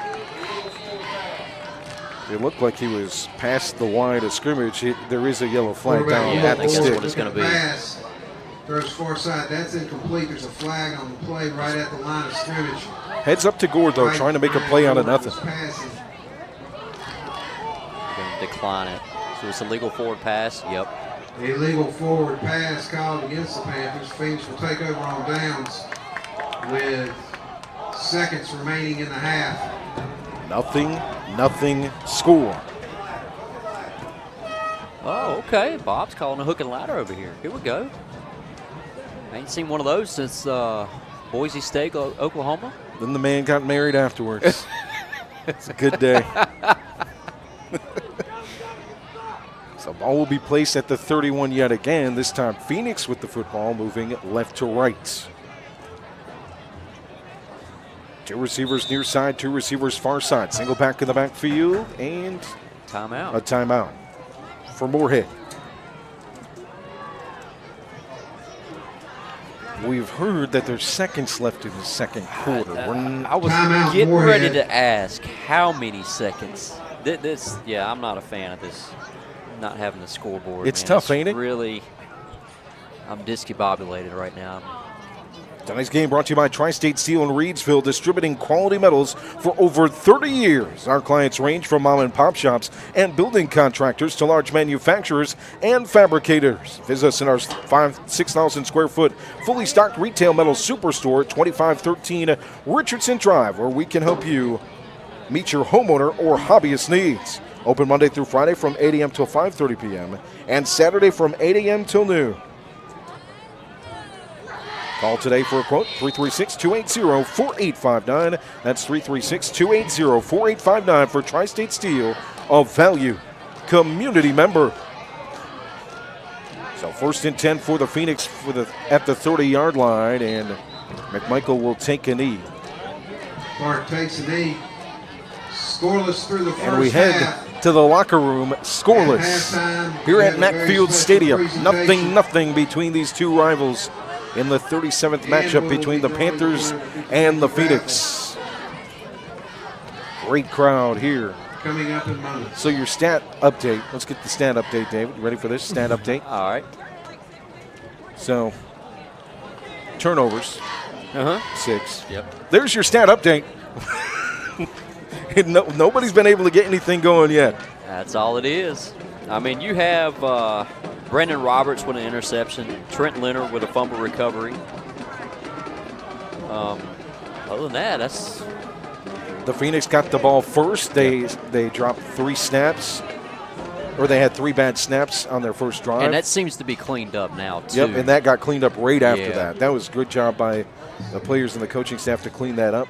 Since then, the Phoenix got down into scoring territory against the Panthers, a turnover on downs, and the Panthers ladies and gentlemen, may I getting have a your little bit of attention, offense please? going there, too, at the end of the second quarter. I mean, we knew, You'll direct your attention to the 50-yard like we line. talked have about a earlier in very the week, special man, we presentation. get a good idea of some of these football games and what we're heading into. The presentation of the first It was either, National like you Bank said, it was either going to go one or two Sportsmanship ways. It Cup. was either going to be Each year, First National Bank score for sponsors the score, First National Bank or there was going to be Sportsmanship no Cup. scoring, The and it was cup going to be is all presented defense. So Tiffany far, High we've School in Rockingham County, got all which defense is right now. I displayed mean, the you best had sportsmanship McMichael as driving, determined by and they vote got down of the into 4 right here at high the schools. 20-yard line, Helping run a us make little tonight's hitch route on a presentation 4th and representing 3, Dr. McMichael High and he School, just couldn't come up with the our football. Principal Cecil Kemp and Dr. McMichael High School Athletic The Director first National Cup for Robert sportsmanship being Lambert. presented to McMichael High School here at Student the half. representatives Cora Engel and J.J. Tatum. Cora Engel Representing and Rockingham County J.J. Schools- Tatum down there. Schools and our Board of Education members, Bob Wyatt, Paula Rakestraw. Also representing Rockingham County Schools, Assistant Superintendent Dr. Charles Perkins and Superintendent Dr. John Stover. Helping us make the presentation tonight is Nancy McCollum and Kelly Brown, who are representing First National Bank. Football fans, tonight is with a great deal of pleasure that we announce the 2024-2025 winner of the First National Bank Sportsmanship Cup to the Phoenix of Dr. McMichael High School. Nancy McCollum, representing First National Bank, will present the cup to Cecil Kemp. Kelly Brown, representing that First National Bank, will present the permanent First National Bank plaque to J.J. Tatum and Cora Engel.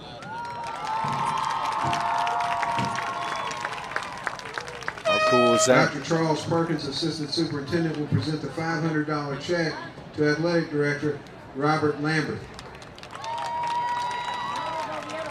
Congratulations to Dr. McMichael High School's athletes, coaches, staff, and fans for your award for having the best sportsmanship in the county for this past school year. So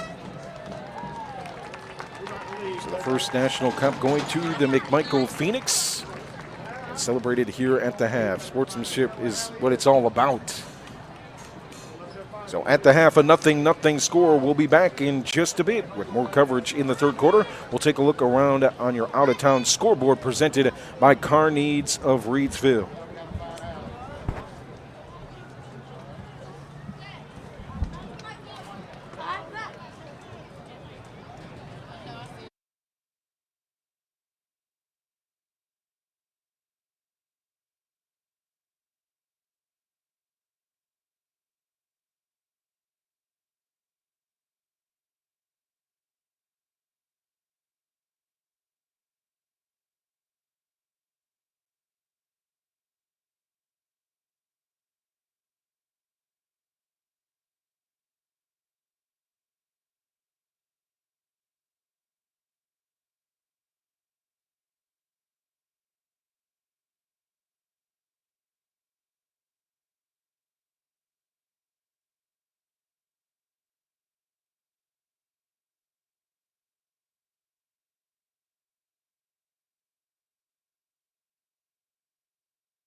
Okay, ladies and gentlemen, without any further ado, we're going to draw the winner of tonight's 50-50 raffle. $243 is the take tonight. Again, proceeds from tonight's raffle are going to go to support Cayman Mizell and his family.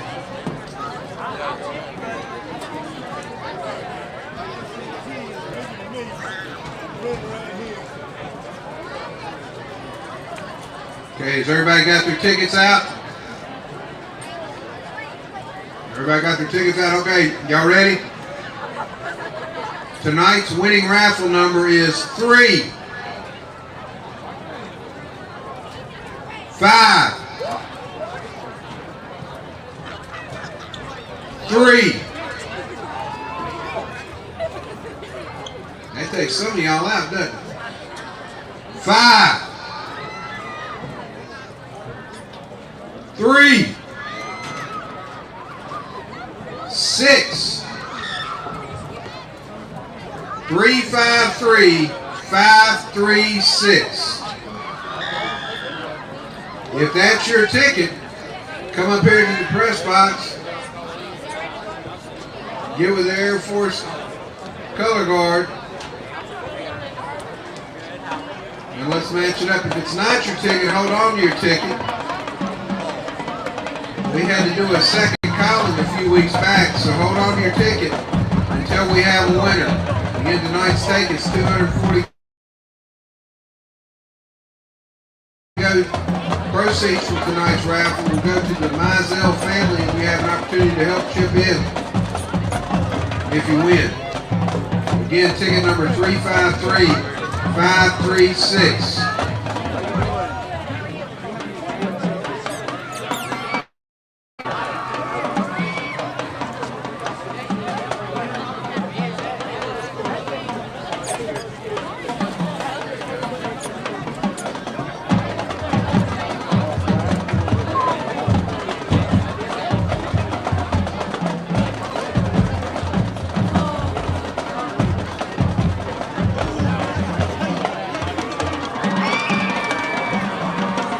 Also, if you want to make donations to the Mizell family, you can go to the concession stand. They're taking up donations to the concession stand as well. Again, if you have raffle ticket number 353 536, that's the winning number. If you happen to know who has that ticket, tell them. We'll wait a few more minutes. Don't throw your tickets away. We don't have a winner yet until we get a winner. Hold on to your tickets. Again, 353 536.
Time to check your car needs of Again, ladies Reidsville and out of gentlemen, town tonight's scoreboard. raffle ticket and a chance at $243. In the Mid-State Conference, Reidsville leads Rockingham County 21-0 at the half. Walkertown looking to move to 6-1 on the season. They lead Bartlett Yancey 30-8 in the second quarter.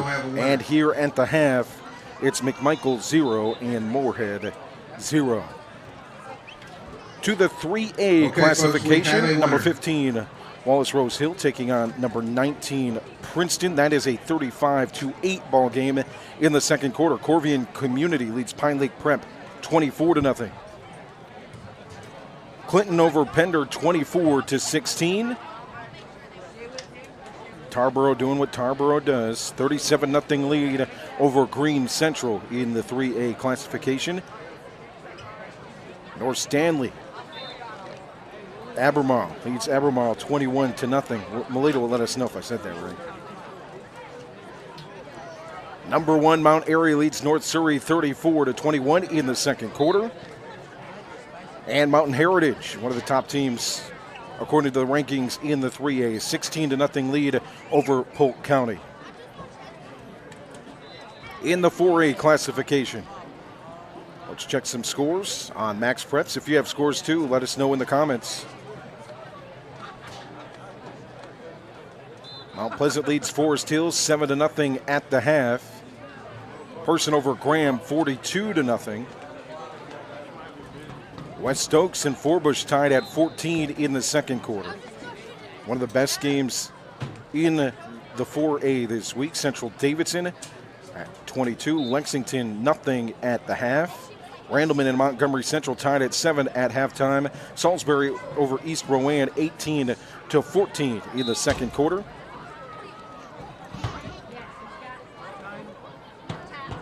Brevard, one of the top teams in the 4A, a 13-6 lead over Smoky Mountain.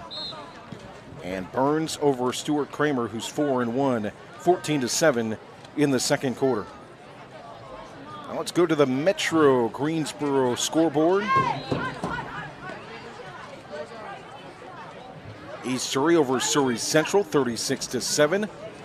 Western Guilford over Southwest Guilford, 34-14 in the second quarter. Bassett over Tunstall, 49-6. Grimsley playing Verena out of Richmond, Virginia. They lead it. They're tied at 14 apiece in the second quarter. Western Alamance at 4-1. Southeast Alamance at 4-1. They're both tied at 0 in the second. Oak Grove over North Forsyth, 35-6 in the second quarter. Dudley over Ben L. Smith, 21-3 at the half. Parkland tied. This can't be a right score. No, there's no way that's right. 67-67 in the first quarter. No. Yeah. Oh yeah, that's a troll job. Also, your score update from here at the half at Mackfield Stadium: Morehead 67 and McMichael 67. Williams 15, Southern Alamance nothing at the half. Watch out for T-shirts. Reagan over Northwest Guilford 34-0. Northeast Guilford over Southern Guilford 14-0 in the first quarter. That Northwest and Reagan game is in the second quarter. Woke Central leads Elkin 20-7 in the second. That's a look. Another game update: East Forsyth and West Forsyth at nothing apiece in the second quarter. That's a look at your car needs of Reidsville out of town scoreboard at the half here, 0-0. We'll be back in just a minute with the third quarter.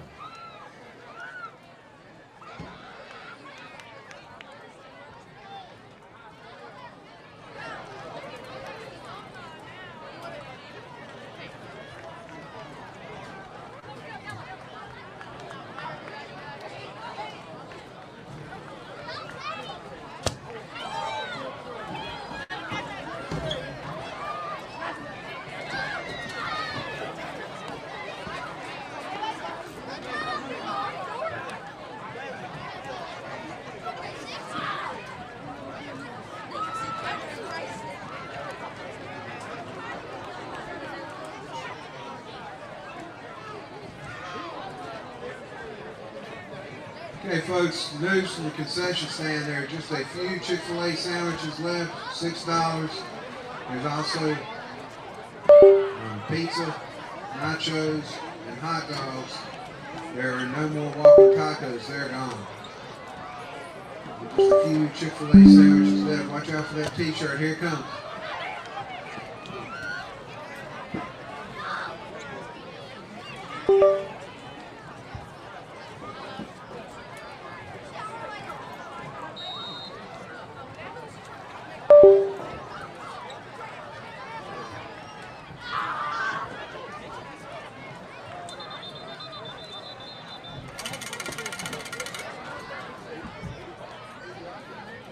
Kicking off from McMichael, number 88, Elijah May. Flag on the kick.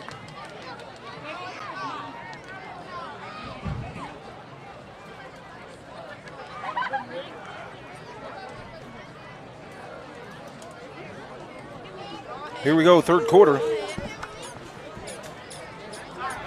Back to Morehead on their end, number 3, Elijah Townsend, and number 11. Partner, you're going to want to duck here in a little bit. They got they're doing a T-shirt toss, and we're about to get one right in the window. Let's go. Let's go. Let's add to the collection. Far side hash for the kick. From May, high to the 50-yard line, bounces near side hash, and a huge hit on special teams.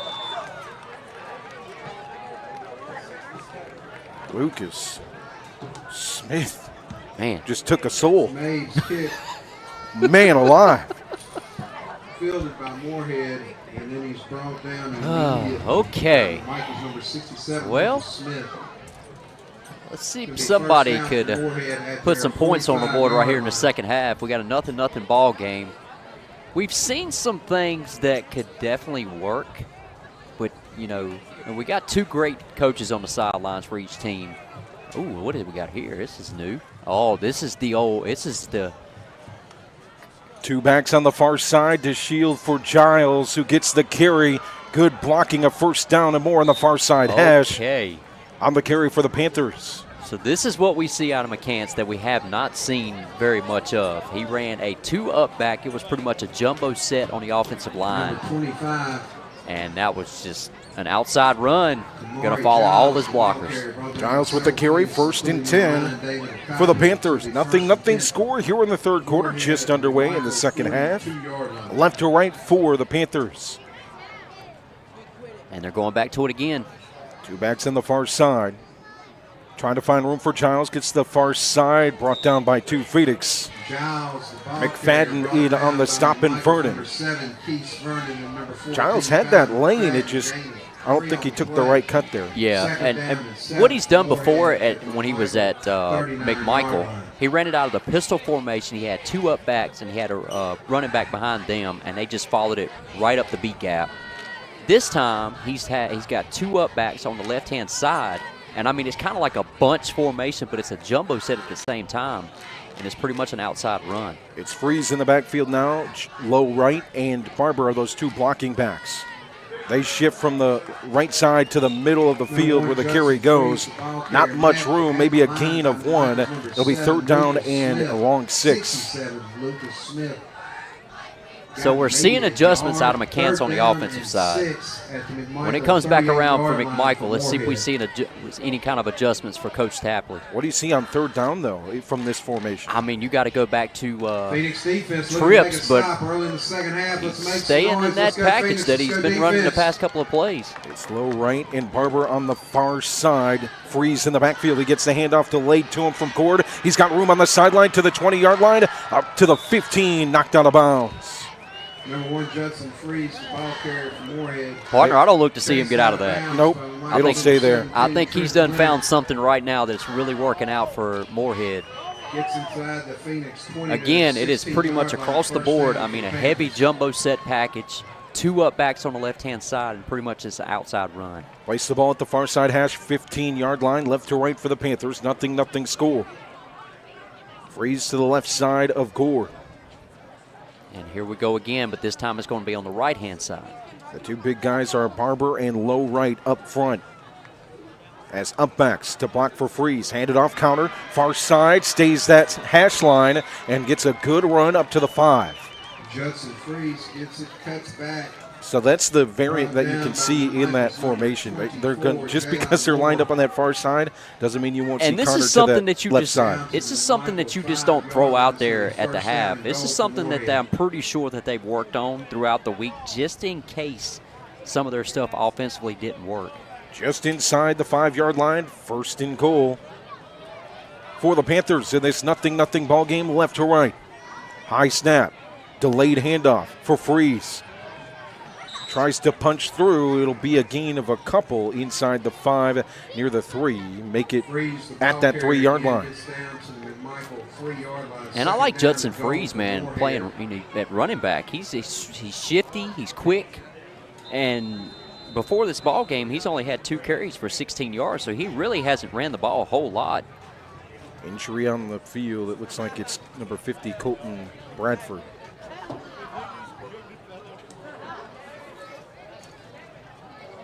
Tonight's broadcast brought to you by Ancora Compassionate Care. When life brings tough moments, you don't have to face them alone. Ancora Compassionate Care has been a part of this community since 1987, offering serious illness care, hospice care, and now compassionate support through their counseling center. Their mission is simple: to be a supportive presence for life's journey. That's care you can count on right here at home. Visit AncoraCC.org to learn more about how they can support you when comfort matters most. Ask for Ancora Compassionate Care by name. Just as their supportive presence for life's journey, Ancora Compassionate Care is proud to support our local football teams on their journey towards successful seasons. Tonight's game brought to you by Two Rivers Plaza. Rockingham County's premier location for exceptional small businesses is Two Rivers Plaza at 307 West Meadow Road.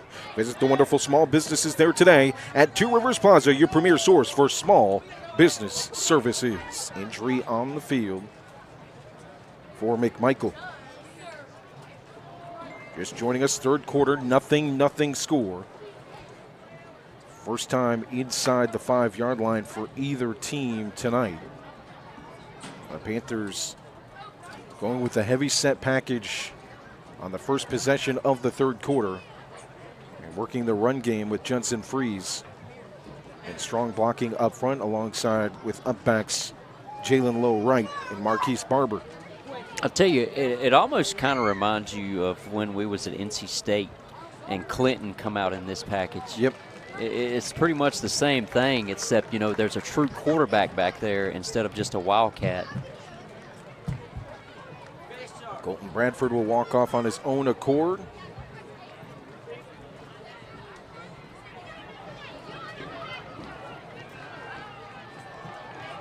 So here come the Panthers offense. Second down and goal for Morehead at the McMichael 3-yard line. Second and goal inside the 3-yard line. Defense is holding Phoenix.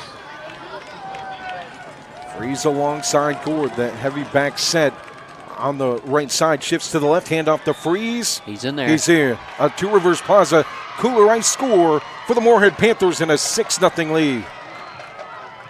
Touchdown Panthers on the 3-yard carry for number 1, Judson Freeze. That's just great adjustment at the half Remaining in the third quarter. by the Panthers coaching staff.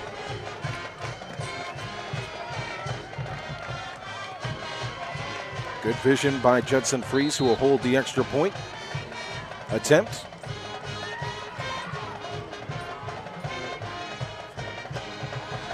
Gilly set to kick the extra point. Good hold. Line drive. Extra point. It's in there. Is good. Ooh.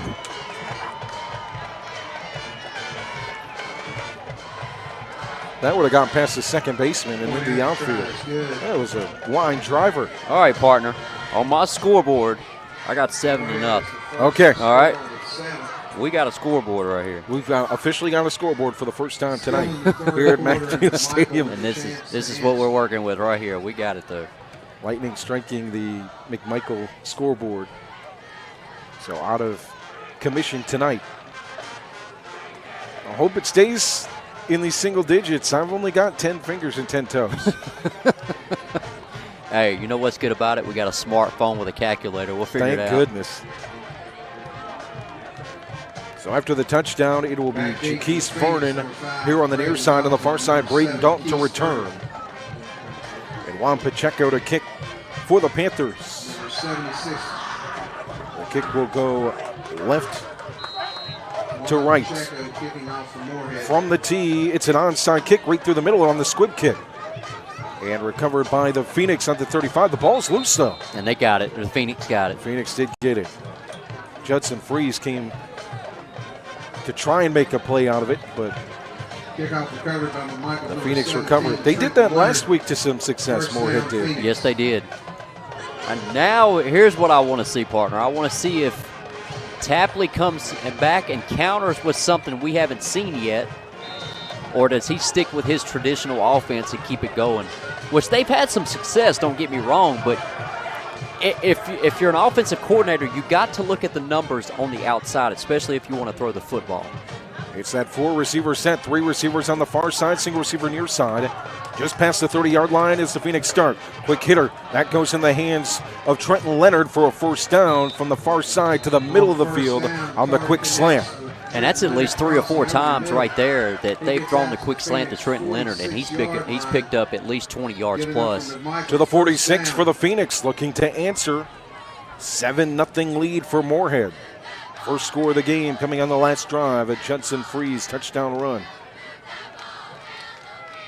So stack the receivers, 3 on the far side. Single receiver near side yet again for the Phoenix. Curry in the backfield. Man in motion is Dalton here to the near side.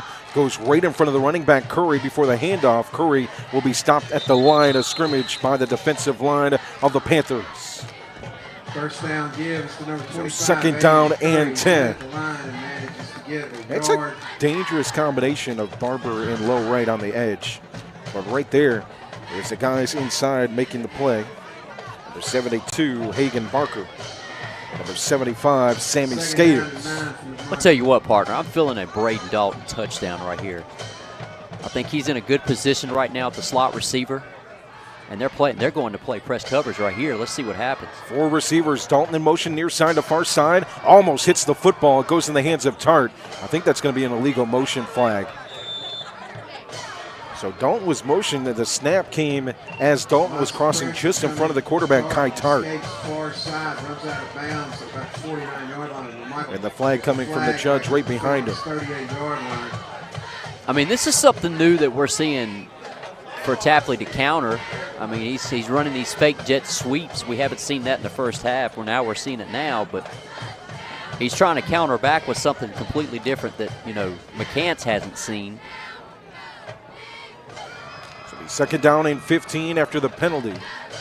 At the 41-yard line, right to left. 7-0 lead for the Panthers. Second down and 15. Phoenix looking to answer. In the slot is Dalton here near side. 4 receivers set on the far side. Slot is Simpson. Curry stands just behind Tart. He takes the snap. It's high, but not too high. Throws quickly. Wide open Simpson. First down and more to near the 40-yard line. It's going to be the 42. Hash mark, number 4. And I'm going to tell you, when this McMichael offense is flowing and is firing on all cylinders, they can pick up pretty much whatever they want on the passing game.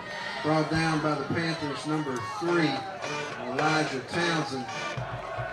And that was a big-time throw and catch. So first and 10 from the 41-yard line, past midfield, right to left.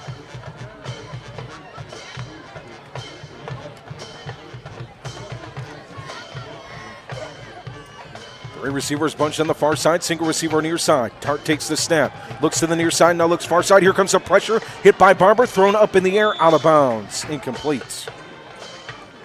And that was good, no intentional grounding. You had Trenton Leonard right there where he threw it to. Live to see another down. Barber just beat the edge on the far side. Forced Tart to make the throw. This will be second down and 10.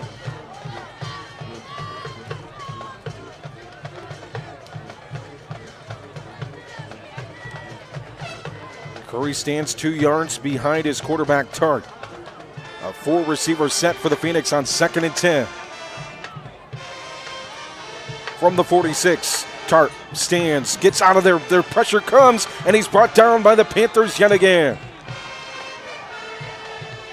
The whole defensive line got back there. Jalen Lowe right with the stop. And Hayden Parker as well. That's my kind of guy. That's a wrestler. Getting the job done. And I tell you, we've seen it against Bartley Yancey. We're seeing it again tonight. Morehead's not afraid on defense to bring the pressure. They're going to bring both linebackers running the 4-2-5. Barber and low right are standing up off the edge. Tart looks to throw from midfield. Deep throw near side. He's got it. It's at the hash. Complete to Braden Dalton to the end zone. Wow. A Two Rivers Plaza Kooler Ice score for Braden Dalton from Kai Tart. Did I have that script or what? Oh, my goodness. Wow. And here we go again. We got us another ball game. Wow. 7-6 here in the third. 48-yard touchdown pass. Beautiful throw from Kai Tart.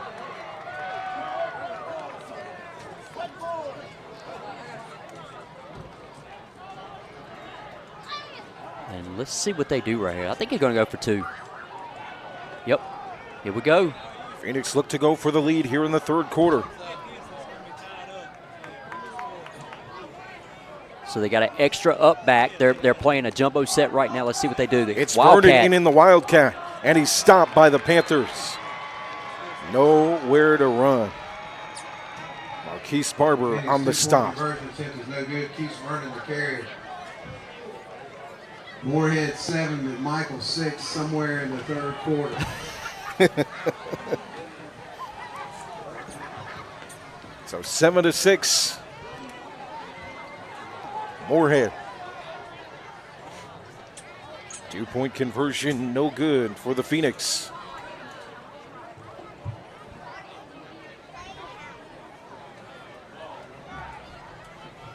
Well,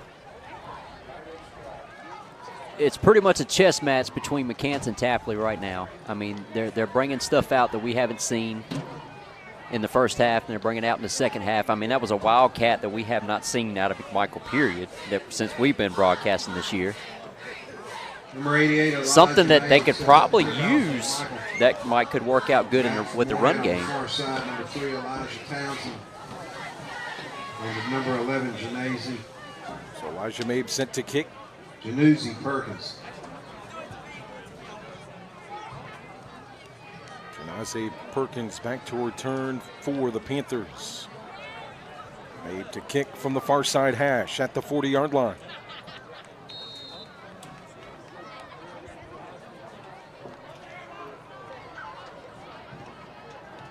Hand over and kick at the 30. Picked up by Blackstock. Blackstock on the far side hash, looks middle of the field. He's got the whole Phoenix special teams on his back and still running to the 40 darn near. To the 41 past midfield. Number 5, Zion Blackstock on the return, gets across midfield out to McMichael. 41 Good play by Zion Blackstock. Another one of those young, talented players for this Morehead team. A junior. Okay, well, Morehead found something that worked, and they're going to go back to it. Two up backs here on the near side. Here we go. It's Barber and low right up front. To block for Judson Freeze and Will Gord, who takes the snap and runs. Spins and dives darn near to the first down marker. It'll be a gain of about 8, I think. Number 10, Will Gord. So that's what presents in that formation is with an athletic quarterback like Gord, it could go snap to him and outrun. And now you have 3 blockers. Or it can go to Judson Freeze, which we saw on their last drive, the 3-yard touchdown run for Judson Freeze. We'll see those 2 up backs here on the near side. Single back in the backfield along Gord. Giles gets the football, bounces off on the counter, far side tackle, spins, and gets brought down past the first down marker. Oh, it might be just short. It will be third down and 1. Yep. 25. So 3rd and 1 for the Panthers after the big return from Zion Blackstock. It's going to be 3rd down and a long 1 for Morehead. at the McMichael. So- 3-1 at the 32. If you're McMichael, I mean, your linebacker core is really going to have to start shooting these gaps and trying to blow that play up because they're not going to stop running it. 2 up backs near side. Gord will keep it on the snap. Tries to find the first down marker. It's going to be close. I think, he didn't spot it. It's still fourth. It's going to be fourth down. It's going to be 4th down and inches.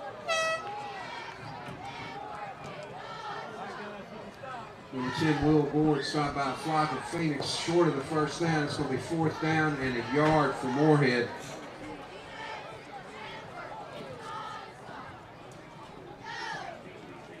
So if you're the D coordinator, I mean, Still in the third it's quarter. coming again, partner. We know this is coming.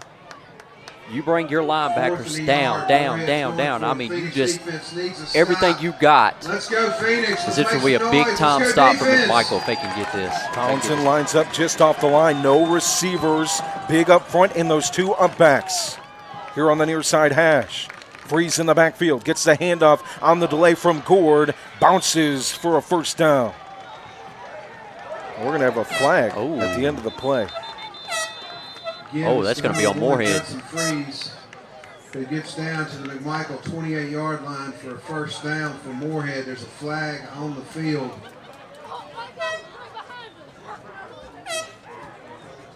You think it's hold or are you thinking personal foul? I'm saying it's personal foul. There was some extra stuff going on after the play. All 3 officials convene at midfield just past the 30-yard line. I think they might throw this flag back. Holding. Here we go. Okay. It's a personal foul against the Panthers. It will be a personal foul against Morehead. So he called hold. I ain't crazy. He called hold, right? No, he called personal foul. Okay. Yeah, he went like this. Let me show you. Like this. Personal foul. I thought I'd seen this. No, but remember last week. Oh, you man. got to see the good form on the hold. Dude, he would that wherever that ref is, man. I know he's calling a ball game tonight. So after the personal foul, it will be first down for Morehead, but they're going to be pushed all the way back to the 44-yard line, left to right. Should it be 1st and 10 though? And now we're going to have a timeout.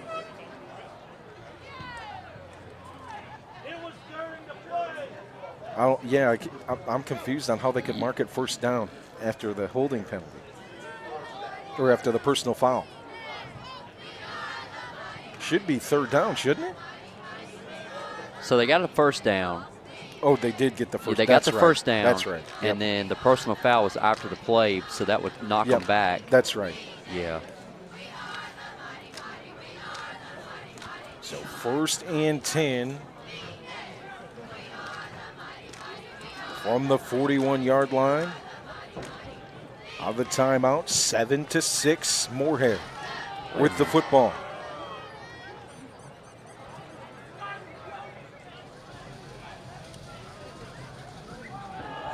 See that same formation that they've ran since the start of the 3rd quarter. 2 up backs. It's Barber and low right to block for the backfield. It's still 1st and 10 at the McMichael 44-yard line.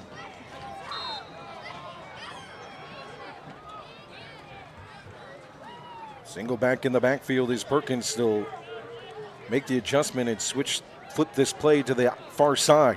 On the counter, blowing that up is Ty McFadden and reading that for a loss of 4 or 5. And that's like I talked about earlier. I mean, there's a flag on the play.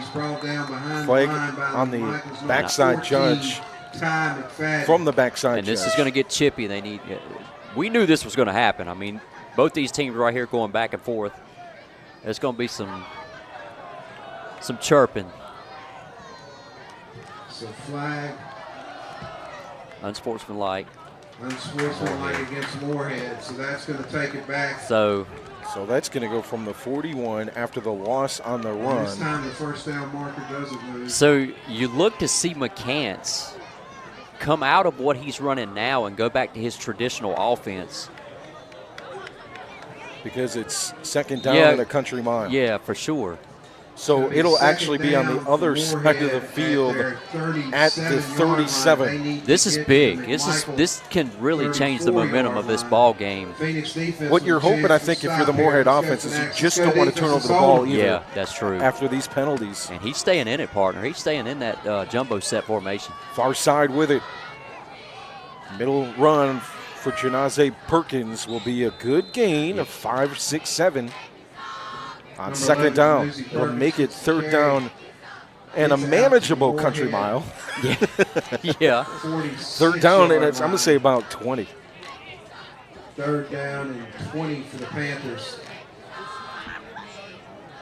So that's from there, 46. Like I talked about earlier, when Trent Leonard come in and shot the gap for a tackle for loss for the running back. I mean, that's what you got to do against when you're lining up heavy set like this. Linebackers down. Just pick a gap. A, B, it doesn't matter, and just there it goes.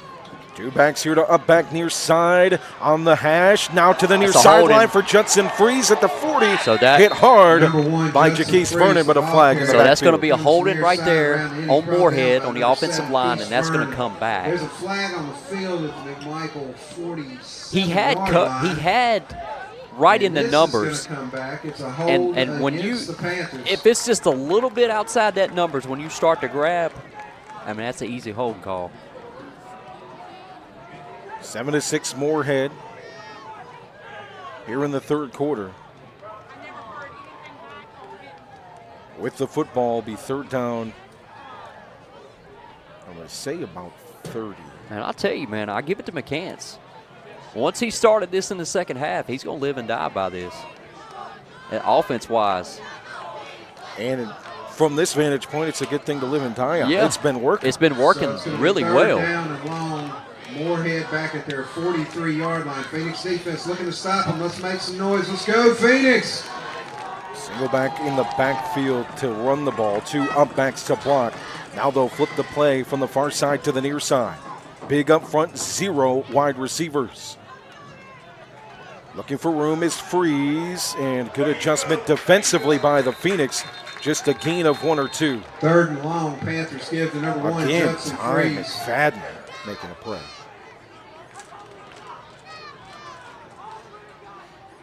And they was looking for another personal foul. More chippiness going on. Oh, we got a. Judson Freeze was down, but he gets up, tells the trainers he don't need him. He got dabs coming out there, man. Dab's still as fast as those players He's out there. built, dude. I wouldn't want to mess with that man. Fourth and long for the Panthers. So it'll be fourth down and eternity.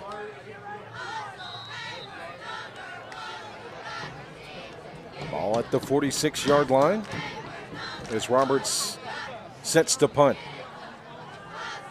Oh, look what we got here. Think they're going to bring the house? That's what it looks like. There's nobody back to field this well. Now Oh, you here got. comes Here it goes. Dalton. Okay.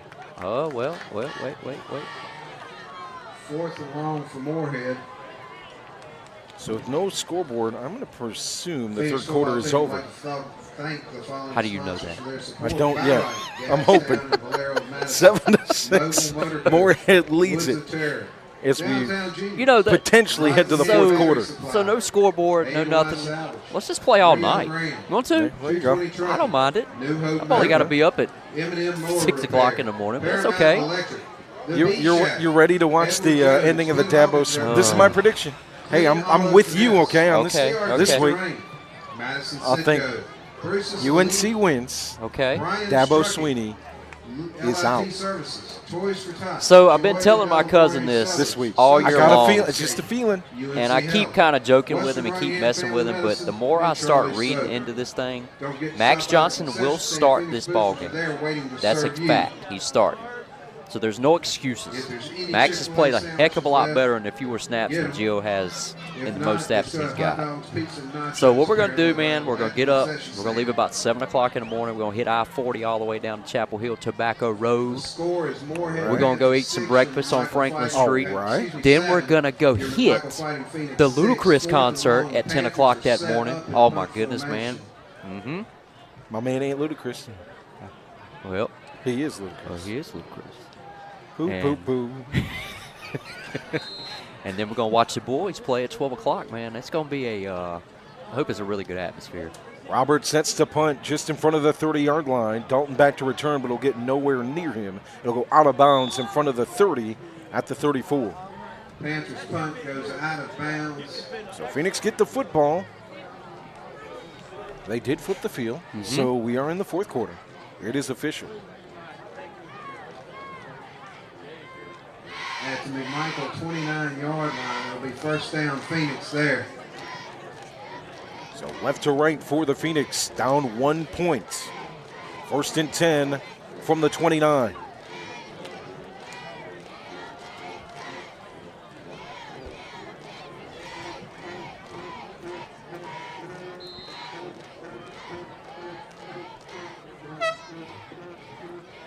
Four receivers set. Three receivers near side. Pump fake for Tart, runs, and is ripped down. No lane. Quarterback So- Tart succumbs to Morehead pressure on first down. There was a screen, wide receiver screen in there going to Braden Dalton. And Morehead covered up really well. And like I said, that's one of those throws that in the first part of the season that we've seen Kyle Tart would throw. But now he's picking it up a whole lot. He's like, you know what, let's just take what I can get. Let's don't cause any turnovers. Kennon Jones on the stop. It'll be a loss of 2, second down and 12. Tart stands and throws from the far side hash. Here comes the pressure again. Barber is back there to make the sack.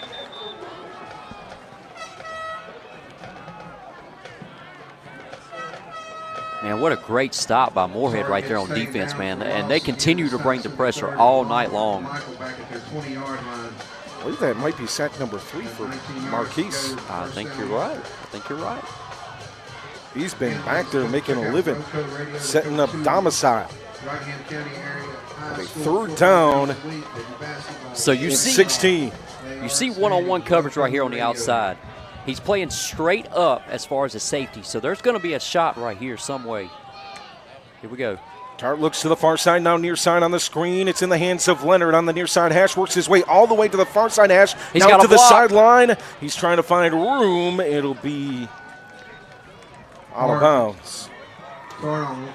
And we Player got down. Long connects. Not enough for a first down. Leonard wait. near side, scampers across the field, gets chased out of bounds, far side. But it ate up plenty of those penalty yardages. It's plenty of yardage. It's going to be second down It'll be second and down 6. from Or McMichael at the fourth down at 6. 33-yard line. Sorry about that. Was following the chain gang. It'll be fourth down and 6. I thought they was getting ready to take off like it was a first down. Phoenix Athletic sponsors would like to thank these sponsors have helped out the entire Injury Athletics on the program. field. Madtown I want to thank our Barbershop, sponsors tonight, including Madison Two Rivers Plaza, Eats, Rockingham UNC County's Health, premier location for City exceptional Electric, small businesses. Wine Is Two Decker Rivers Farm Plaza at Supply, 307 West Meadow Road. Visit the wonderful small businesses there today at Two Rivers Plaza, your premier source for small business services. Scott's Tractor and Equipment of Reidsville, Rockingham Battery, Pioneer Paints. It's and fourth KEP down and Services injury, and timeout on the Systems. field. 7-6 Morehead here in the fourth quarter. They're still taking up. Alexis, we wish we could tell you, but there's no scoreboard tonight, so we have no idea how much time is left in the game. The only time that's being kept is on the sidelines.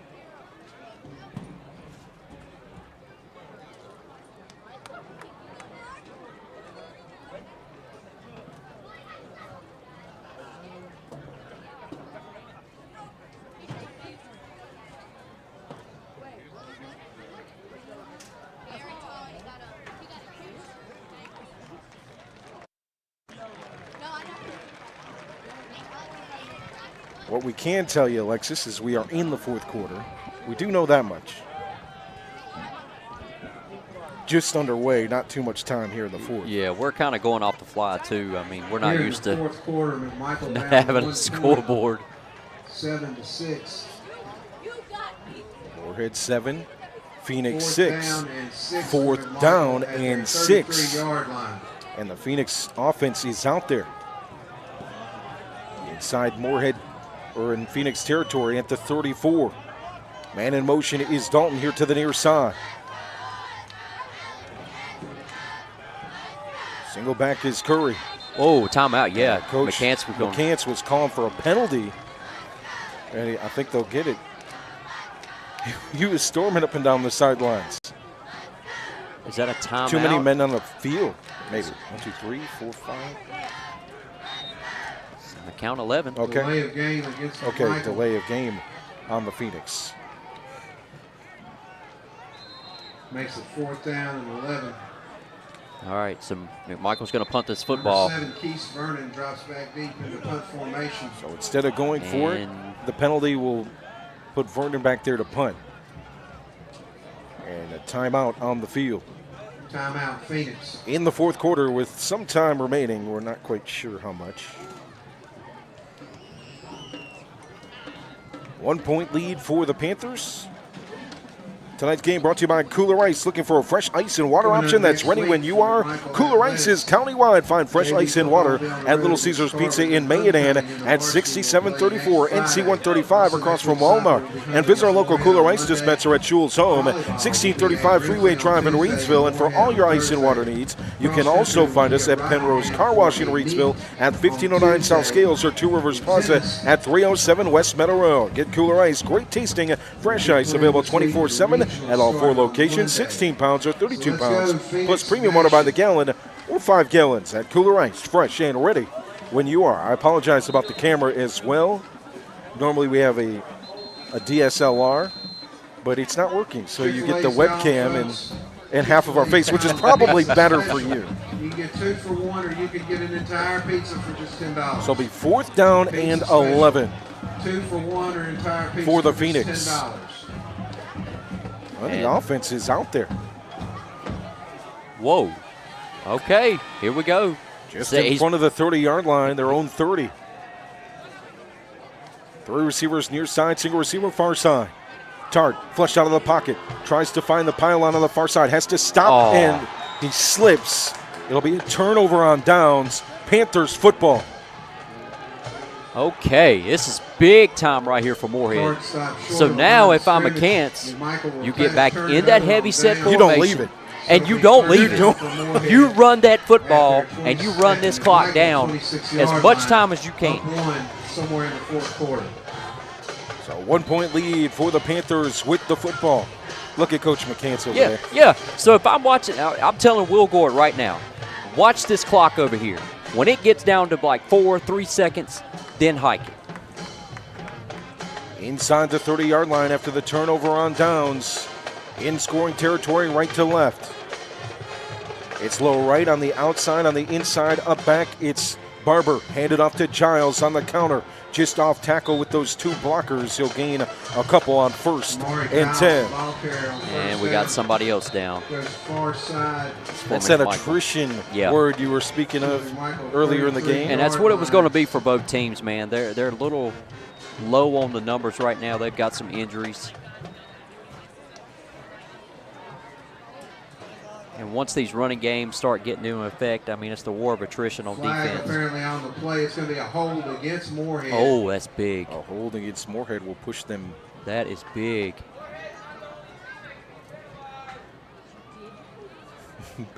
Whoa, I heard that.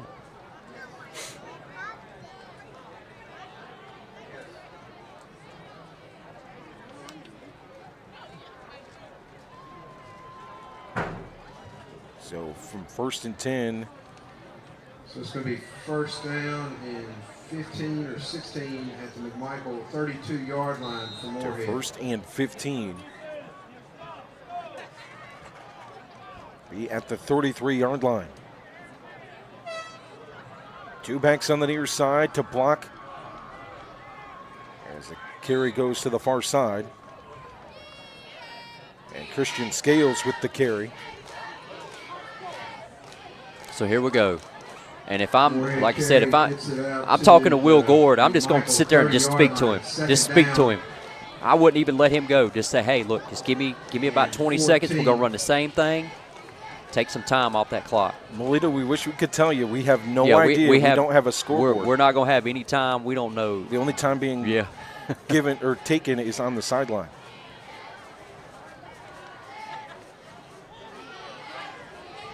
Far side bounce for Scales. Good run. That's a first down off the tackle and brought down by Braden Dalton. Wow. That should be enough for a first down. It is. Move the chains for the Panthers. This could be the exclamation point. Inside the 15 on the run to the 14-yard line.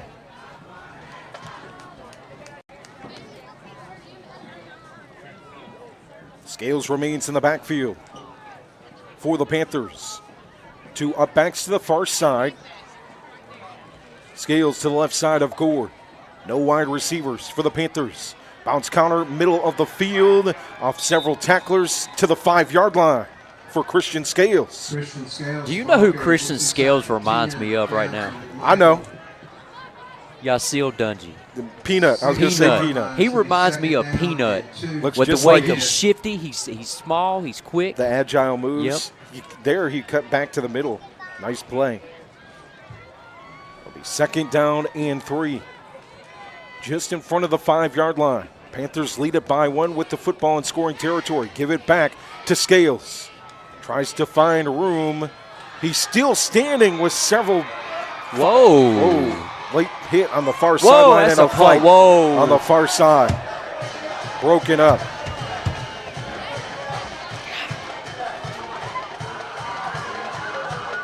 And there was a punch thrown, so that's probably it. That's it for whoever's just. I could not see from Morehead who threw that punch, but he's gone. On the far sideline. As the play was ending.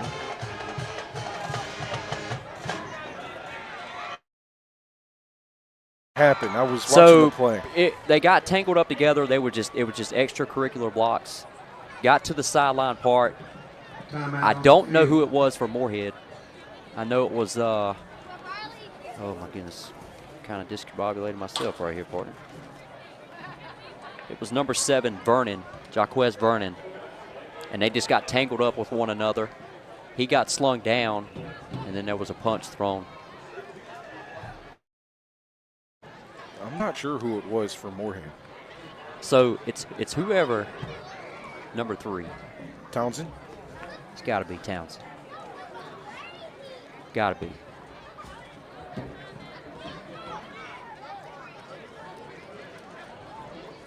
The officials will discuss it now on the far side. Yeah, I mean, there's going to be, if not 2 ejections. It's going to be 2 ejections.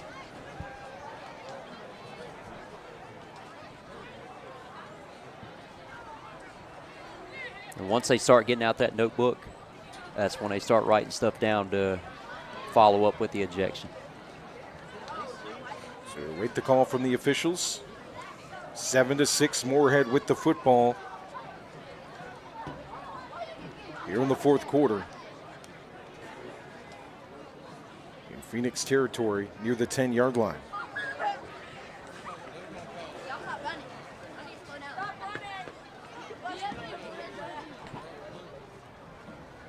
So, partner, as we recap things here in the 4th quarter, the question was it going to be the air game or the run game? And so far it's the run game. So far it's been Morehead delivering the football on the ground. Well, the air game has been the only points for McMichael as well. The Braden Dalton touchdown on the deep pass. 2-point conversion, no good. Judson Freeze with the touchdown run on the first drive of the 3rd quarter. And the extra point, you're 7-6. Now Morehead in scoring territory. As now the officials talk with the McMichael coaching staff. So that's what they're going to talk to him individually. Yep. They started with McCants first. Now they're going to talk to Tapley and try to let them know what was going on, what happened, what they saw. And I know there's an ejection. I just don't know who. Sideline warning. All right, personal foul. What do we got? Unsportsmanlike on both. Both sides. The sportsmanlike conduct has been called for Morehead and McMichael. They didn't toss anybody. They didn't toss anybody. They didn't toss anybody. Okay. I kind of like that, actually. Yeah. It wasn't intentional fighting, if that makes sense. It was a fight because of a football play.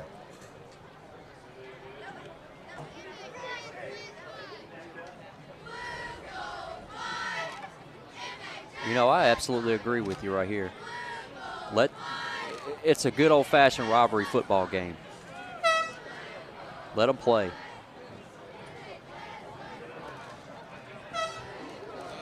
And they're still discussing something.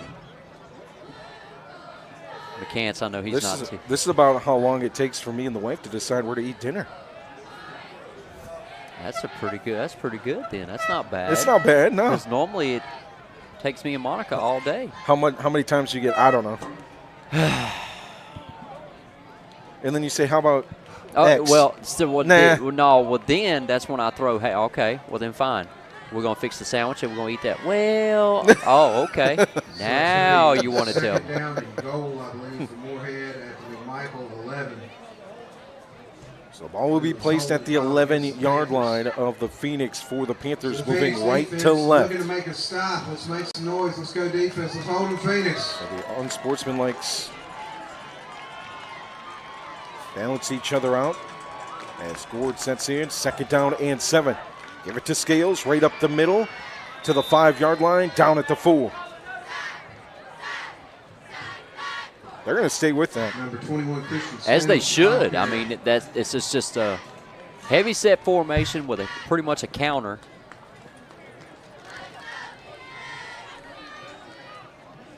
So 1st and goal at the 4-yard line for the Panthers with a 1-point lead here in the 4th quarter.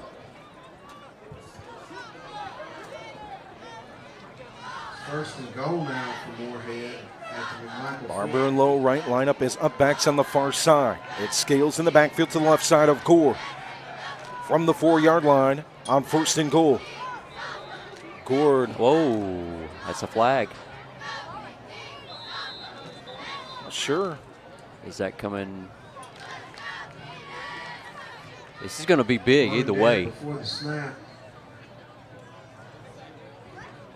Gord will go speak with Coach McCants. It looked like he thought it was on the Panthers. Waving it They're off. going to pick it up. Okay.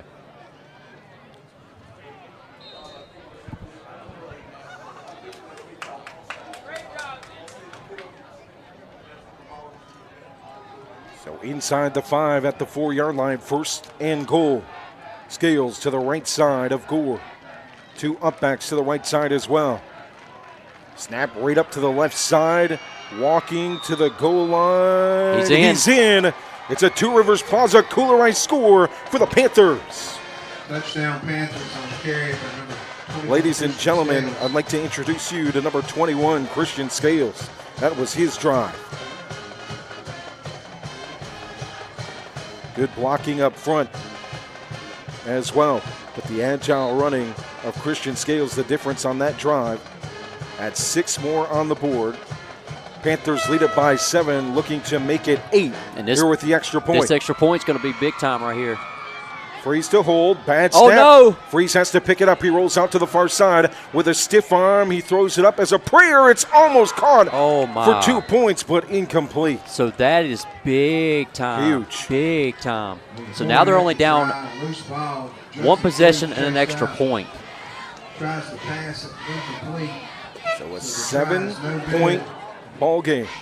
Makes it 13-6 Panthers in the 4th quarter. 13-6 Morehead. Michael back with the ball back. Here at Macfield, man, I wish I could tell you how much time's left on the clock. Unfortunately, no scoreboard tonight. I don't know how in the world we can find out.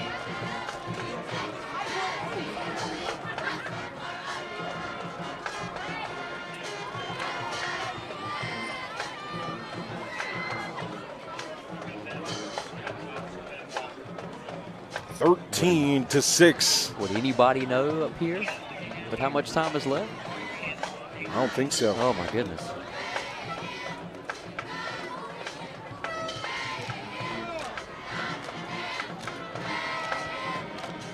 if you were to guess? Number 76. I'm lost. I would say what? 253 is my guess. Okay. Maybe less than that. I don't know. I was going to say like 3 something. Pacheco with the squib kick up the middle, diving no. on it, off the hands of McFadden. And that's McMichael. McMichael recovers it Wow. at the 39. That could have ended it right there. At their 39-yard line, number 9, David. Okay. Here we go. Giving Michael possession. First down, Phoenix need to answer here in the fourth quarter. Down 7, 13-6. Down 7 with the ball late in the game. McMichael's offense looking to rally. Phoenix have won 5 of the last 6 in this rivalry matchup, but Morehead looking to make it 2 in a row. Dart stands in the backfield. Looking for a false start. And there will be a false start on the offense on first down. Yeah, Melita's kind of really threw me off because False start on the Phoenix offense. I don't know how much time they got left to try to win this thing. Or we take you to the space continuum of the fourth quarter. Yeah, I mean, like I said, dude, just play all night. Whoever wins by 6 o'clock in the morning is your winner.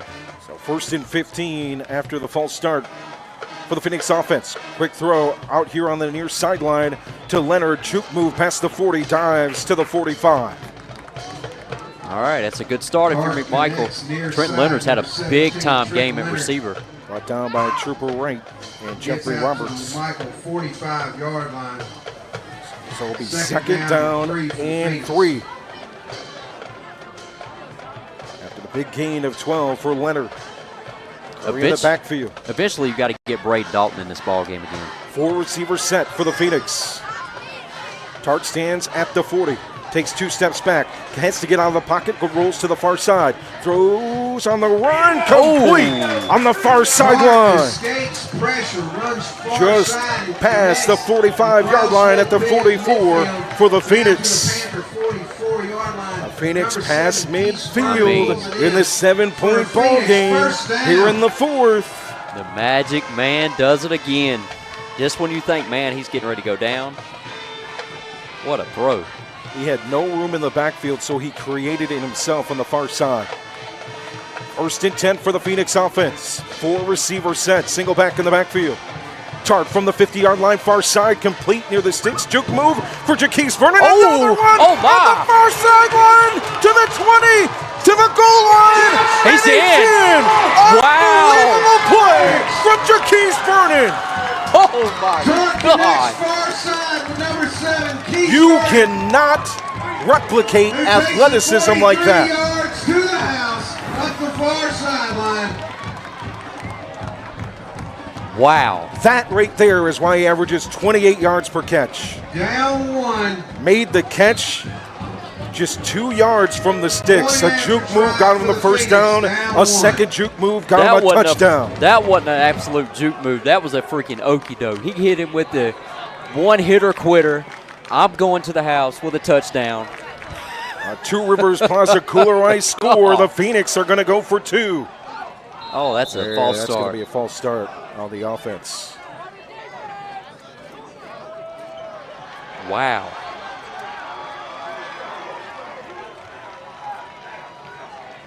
So that's going to push them back on this 2-point conversion. And so far over the last few weeks, we have not seen them kick an extra point. I don't think we're going to here. The conversion try now to Morehead. Okapu will check in for Curry. So Okapu will be in the backfield alongside Tart. Phoenix down 1. They're going to go for 2 after the false start. To the 8-yard line. Tart takes the snap. Time in the pocket. Now has to go to the far side. There's a lot of room. It's closing by Blizzard. He makes the hit at the goal line, and the ball squirts out. A flag on the play, though, in the backfield. And that's going to be holding. Short of the goal line. There's a flag So, at the 13-yard line. Yep, he'll decline that, so that's it. So that still puts McMichael down. It'll be a hold against McMichael. What a Morehead's gonna play find at the pylon on the far side. Keeps it a 1-point lead for the Panthers. Injury on the field here in the fourth.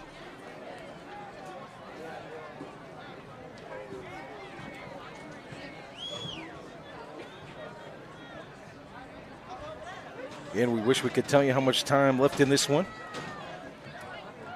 I wonder if Bob We can when we will.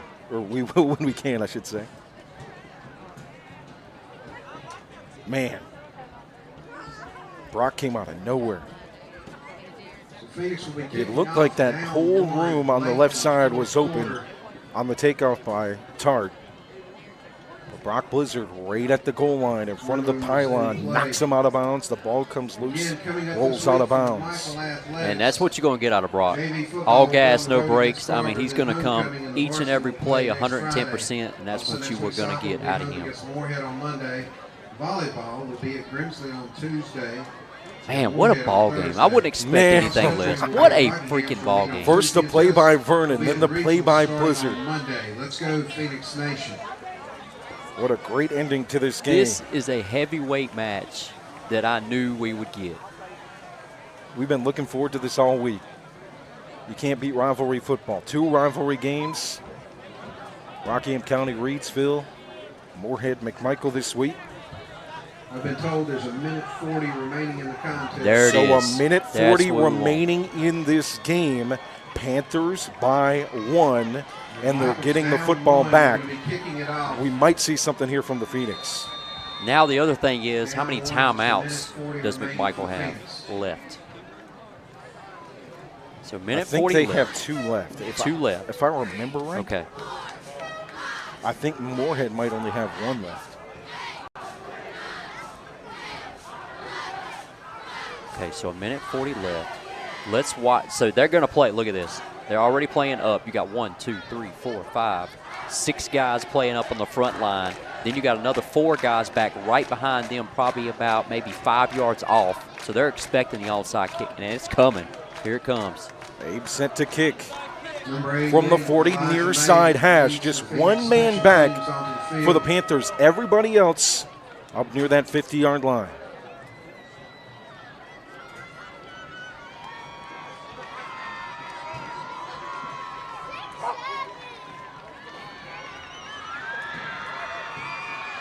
Now they'll switch it to the far side hash for May.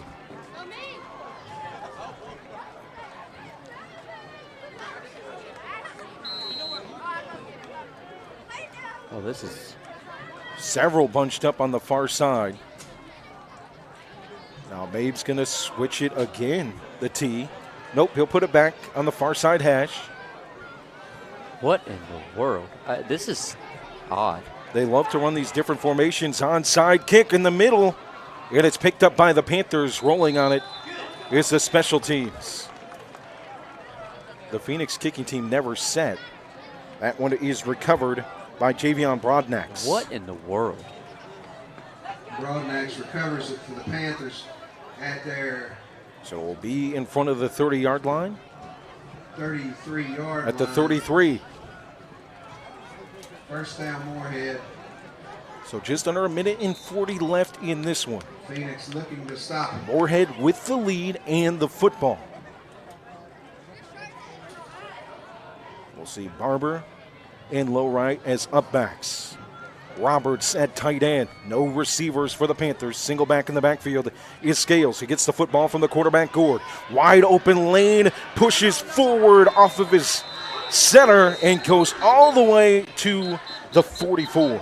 Christian Scales. the They ball are. carrier, They got it marked for a gets first out to down. the 43-yard line. Wait a minute. Oh. What's They're going going to on push here? it back. There must be a flag. There is a flag. Okay. So There's that's going to be a flag holding. At the 35-yard line. Man. They're still discussing it.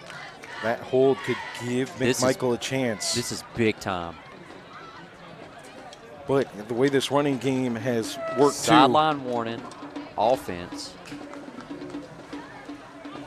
So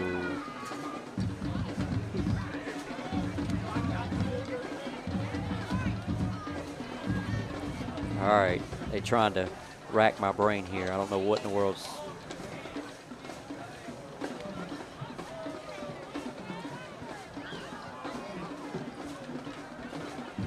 Balls move back to the So it could be 27-yard line. a Joe, 5-yard penalty. I don't yeah, understand. I don't know. I don't know what. So 1st and 15, 2 up backs on the far side for Scales, who gets some block on the edge. He's still standing, running, trying to get back to the original Okay. line of scrimmage. A gain of about 2. Tapley, all right, so you just called timeout. Looks like he got to the 30-yard line of Morehead. Yep, so timeout McMichael, so that's going to leave him 1 left. Timeout Phoenix. So 1:15 to So play. 1:15 remaining in the contest. McMichael down 1. Needs the 2nd football. down and 12 for Morehead with a 1-point lead. So did they have 2? Did they have 2 timeouts left? Is that what you were saying? I think he used one. Trying to see if I can maybe ask. Do we know how many timeouts McMichael has? One, Okay. one left. Okay. So 1 left for the Phoenix.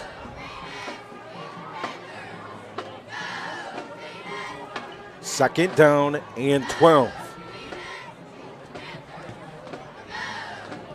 Do you try something you haven't done here and be bold with a 1-point lead?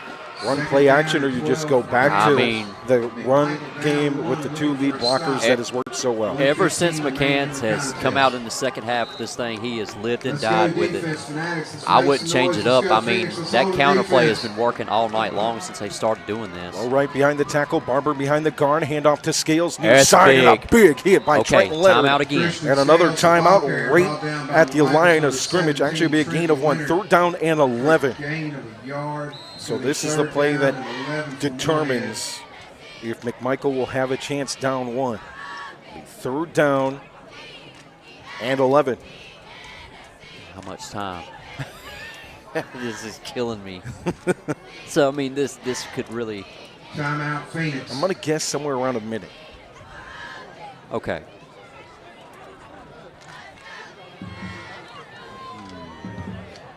All right, so if we're going to go a minute, okay. Chris, we're pulling for both teams. We love both teams. We're pulling for a good game, partner. I mean, Chris, you can't say that when I graduated at Morehead. I mean, that's just uncalled for, really. You can't say that.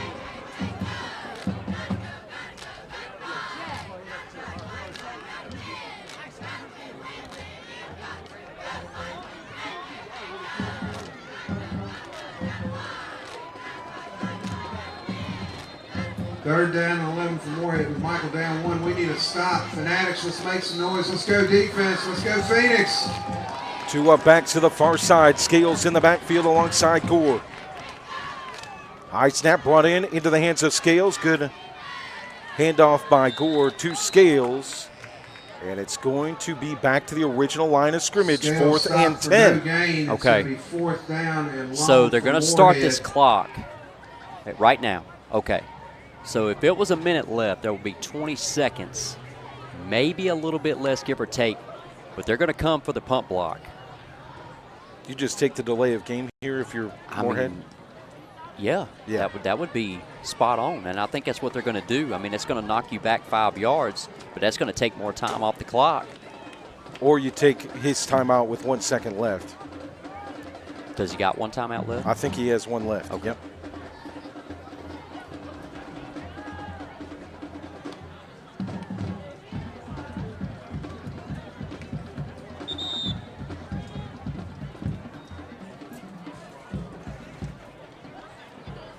Timeout Morehead with seconds remaining in the game. So what did he have? Probably, 5 seconds left on the time clock? Yep. So we're looking I wish somewhere around 30 seconds I maybe? wish we knew. This is aggravating. And it's nobody's fault. I mean, it happens, but It was by the grace of God that lightning struck that scoreboard. but man, it really benefits us a lot because we can just break down, different circumstances as far as with time management. And I'm just going off a guess. Somehow they've run it down to 3 seconds remaining in the contest. So 3 seconds are remaining. It's 3 seconds with the big return man, Braden Dalton, back to return. But I'd imagine with 3 seconds. Hot. He is hot. With 3 seconds, if you're Morehead, you're kicking this as high as you can to the No, sidelines. If it's 3 seconds, I mean, you just pretty much run it back. Run it back, yeah. Run it back. Run it back. And just go out of bounds. We saw that last week in college football. Timeout Morehead. You don't give them that. You don't give them the opportunity. But I don't know how 3 seconds, how they got 3 seconds out of the whole situation. There should be 30, right? Or am I don't know.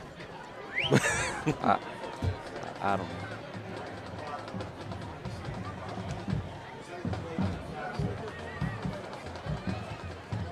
What do you say?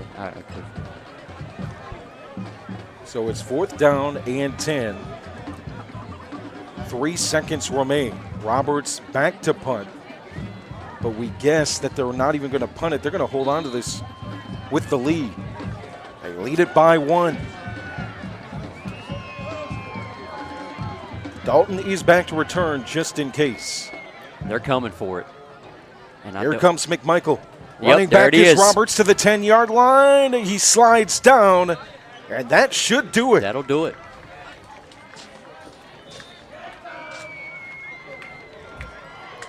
The Morehead Panthers defeat the McMichael Phoenix back-to-back seasons. That's the final score. Morehead 13, McMichael There was an 12. adjustment at the second half, the difference. Going with that running game exclusively, 0 tight ends, big up front. Christian Scales with some big runs. Judson Freeze with a big drive to open up the third quarter, thanks to good blocking from the Panthers.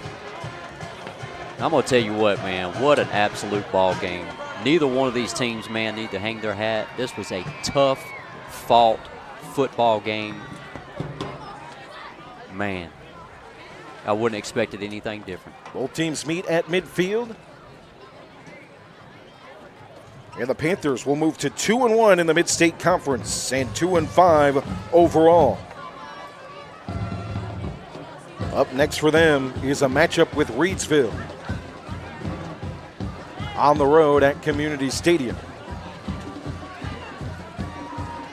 For the Phoenix, they fall to 2-4 overall, 0-2 in the conference. Their first loss at home. They move to 2-1 here at home this season.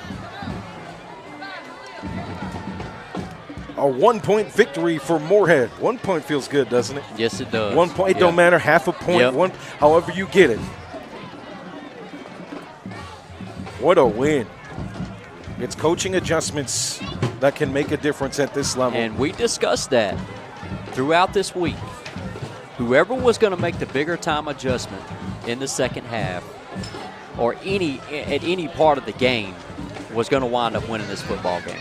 Just one big pass play for the McMichael offense. A hat tip to the secondary of the Morehead Panthers.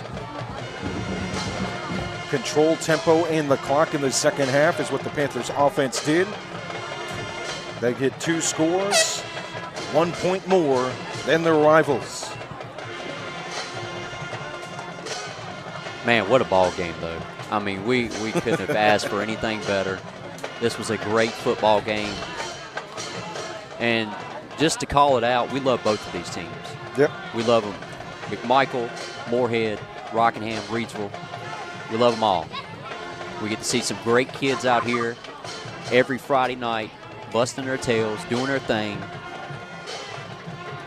We're here for all of Rockingham County. Just to put that out there. We're here for all these kids, to get promotion for these kids, to make sure each and every one of these kids have a platform that we can show them out and show them off each and every Friday night. So this is what we're here for. And that's what we do. It makes it tough when you do a county game, though. It I does. mean, we can't. We call it fair and square, down the middle, each and every time. we hate for any of these teams to take a loss. But, I mean, it's going to happen. Yep. But we call it right down the middle, no matter what. And just a hard-fought football game. How about Coach McCants? His career at McMichael, 4-0 against Morehead. He starts his career at Morehead 1-0 against McMichael. How about these freshmen, too? They're starting to develop and play into their own zone. Yep. And they're getting big step-up plays from these veterans. I mean, last week it was Janonce Perkins with the big game. Tonight it's the junior that comes out there, Judson Freeze, and steps up in the third quarter and makes the big play from the skill positions. But we can talk about the skill positions and what they did if the offensive line of Morehead doesn't make the adjustments and give the room, just enough room, for number 21 Christian Scales, who used his agility to the finest part that he could. And I mean, it's an adjustment all the way. You got to love to see that. And I don't expect anything less come next week when Morehead travels to Reidsville. We're going to get that same thing. Yep. That's something that they've been working on throughout the year, and they knew they was going to bring that out sooner or later. And I'm not going to expect anything less come next week when they travel to Reidsville for this ball game too. But man, they found some things, and I really like Christian Scales. I think the tandem of Christian Scales and Brandon Roberts, it would be a good 1-2 punch. Man, it's congratulations, man. Thank you, Coach Elrod, for your support. Thank and you, comments. Elrod. We appreciate we that. really appreciate it, man. You know, the play of the game, it came down to one play for me. A chance to take the lead for McMichael. And Brock Blizzard blasted Kai Tart on the pylon on the far side. Made the stop. That's the difference in this game. Yep. And that's what Brock Blizzard really does, man. He gives you 110% each and every time at the linebacker's position. And he's going to shoot those gaps. He's going to blitz you all night long. You're going to feel him in the backfield. You're going to feel him everywhere. And that could have been a tone center. That's the difference in the ball game at the end. It's either the Phoenix have a lead by 1 point or Morehead holds on with 1 point, and they can do what they've done in the second half, control the clock, play strong defense when they had to, and walk away with the victory. So, absolutely. I mean, and again, you cannot hang your hat if you're McMichael. I mean, this was a hard-fought football game. You get back to the drawing board, figure some things out here and there. I mean, you're battling through adversity right now with some injuries. I mean, you're down some numbers, too, on top of that. I mean, I keep wanting to call it 2A football, and it's basically still what it is, even though it's a classification higher, too, But, I mean, they're battling. I mean, they keep battling. They still keep competing week in and week out. So don't hang your hat if you're McMichael. If you're Morehead, you're on a 2-game winning streak. You're riding high right now. I mean, with some big-time games ahead of you. I mean, it's not going to be easy down the road, but they've got maybe, a game or two they can probably maybe pull out for sure. I mean, they got a tough battle with Rockingham. Then they got, Walkertown, Reidsville. Yep. So, well, that's all I got for you, partner. Great football game all the way around by both teams. Hard fought. We knew this was going to be one of those knockdown, drag out, 12-round bouts that you were going to see like in a boxing match. So, congrats to McCants. I mean, if you're Tapley, you rally your troops back together, you get things going, you get back to the drawing board again, and figure things out for next week. Don't say this very often. 13-12 victory. Man. For the Panthers. What a game. We thought maybe it would go, it's either heavy run versus heavy pass. Honestly, but the game had spurts of everything. Yeah. But it came down to the defining moments of the game, and the running game was dominant. That's it. That's what it absolutely came down to. Man. What a ball game. This was awesome. This was great to watch, man. I just hate that somebody has to go down, but that's just the nature of football. That's the nature of the beast. I mean, that's just, you learn, live and you learn, It's time for the Tri-State Steel Player of the Game, brought to you by Tri-State Steel in Reidsville, distributing quality metals for over 30 years. Our clients range from mom and pop shops and building contractors to large manufacturers and fabricators. Visit us at our 6,000 square foot, fully stocked retail metal superstore at 2513 Richardson Drive, where we can help you meet your homeowner or hobbyist needs. Open Monday through Friday from 8 a.m. till 5:30 p.m. and Saturday from 8 a.m. till noon. From pipe bollards to square tubing to finger guard material and more, our retail metal superstore has several quality metal products in stock in various sizes and ready to be cut to your exact specifications. Call for a quote at 336-280-4859. That's 336-280-4859 for Tri-State Steel, a valued community member.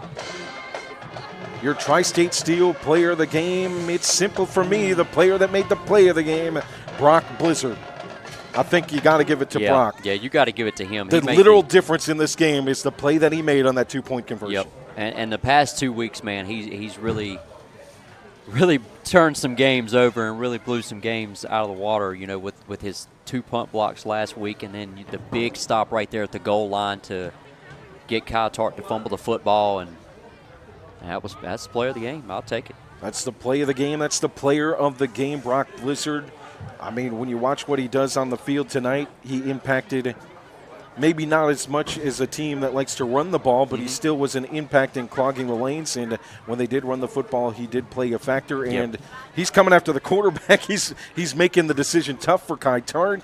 He's everywhere on the field every single Friday night. Your player of the game here tonight in Week 7, a 13-12 win for the Panthers over the Phoenix. Your player of the game brought to you by Tri-State Steel in Reidsville. Thanks for listening in. Next week, we'll have more rivalry football for you. We'll follow the Morehead Panthers. They'll try to make it 3 straight as they face the Reidsville Rams. Kickoff set for 7 o'clock. We'll have your pregame show at 6:20 from Community Stadium. And then Jonathan Hatley will have the call from Wentworth as Rockingham County takes on Bartlett Yancey, and our softball state champion Cougars will be recognized with their state championship rings as well in that game. It's time to take a look at your out-of-town scoreboard before we head out of here. Some final scores. Reidsville defeats Rockingham County 42-0 in the Mid-State Conference. Walkertown over Bartlett Yancey 54-23 in the fourth quarter. And here tonight, a 13-12 win for Morehead over McMichael. Some other scores to check in the 3A division. As we check your out-of-town scoreboard, brought to you by Car Needs of Reidsville. Number 8, James Keenan, 42. Number 12, Midway, 22 in the fourth quarter. East Surrey over Surrey Central by 50, 57-7. David ain't going to see 50 tomorrow, but he's going to see ludicrous at UNC. Clinton leads Pender 45-38 in the fourth quarter. South Columbus leads Fairmont in the fourth quarter 42-20. North Stanley over Albemarle 37-0. Northeastern falling to Currituck County 28-7. And Mount Airy with a 62 spot on the board. The number 1 team in the 3A according to Max Preps. They lead North Surrey 62-21. Other 3A scores, West Davidson over Providence Grove in the fourth 16-14. High Brighton and Chase 21-20 late in the fourth. West Lincoln over Cherryville 23-6 in the third quarter. Lincolnton 50-0 over Bessemer City. Thomasville over Wheatmore 24-13 in the fourth quarter. East Burke leads West Caldwell 40-8 in the fourth quarter. Your 4A scoreboard.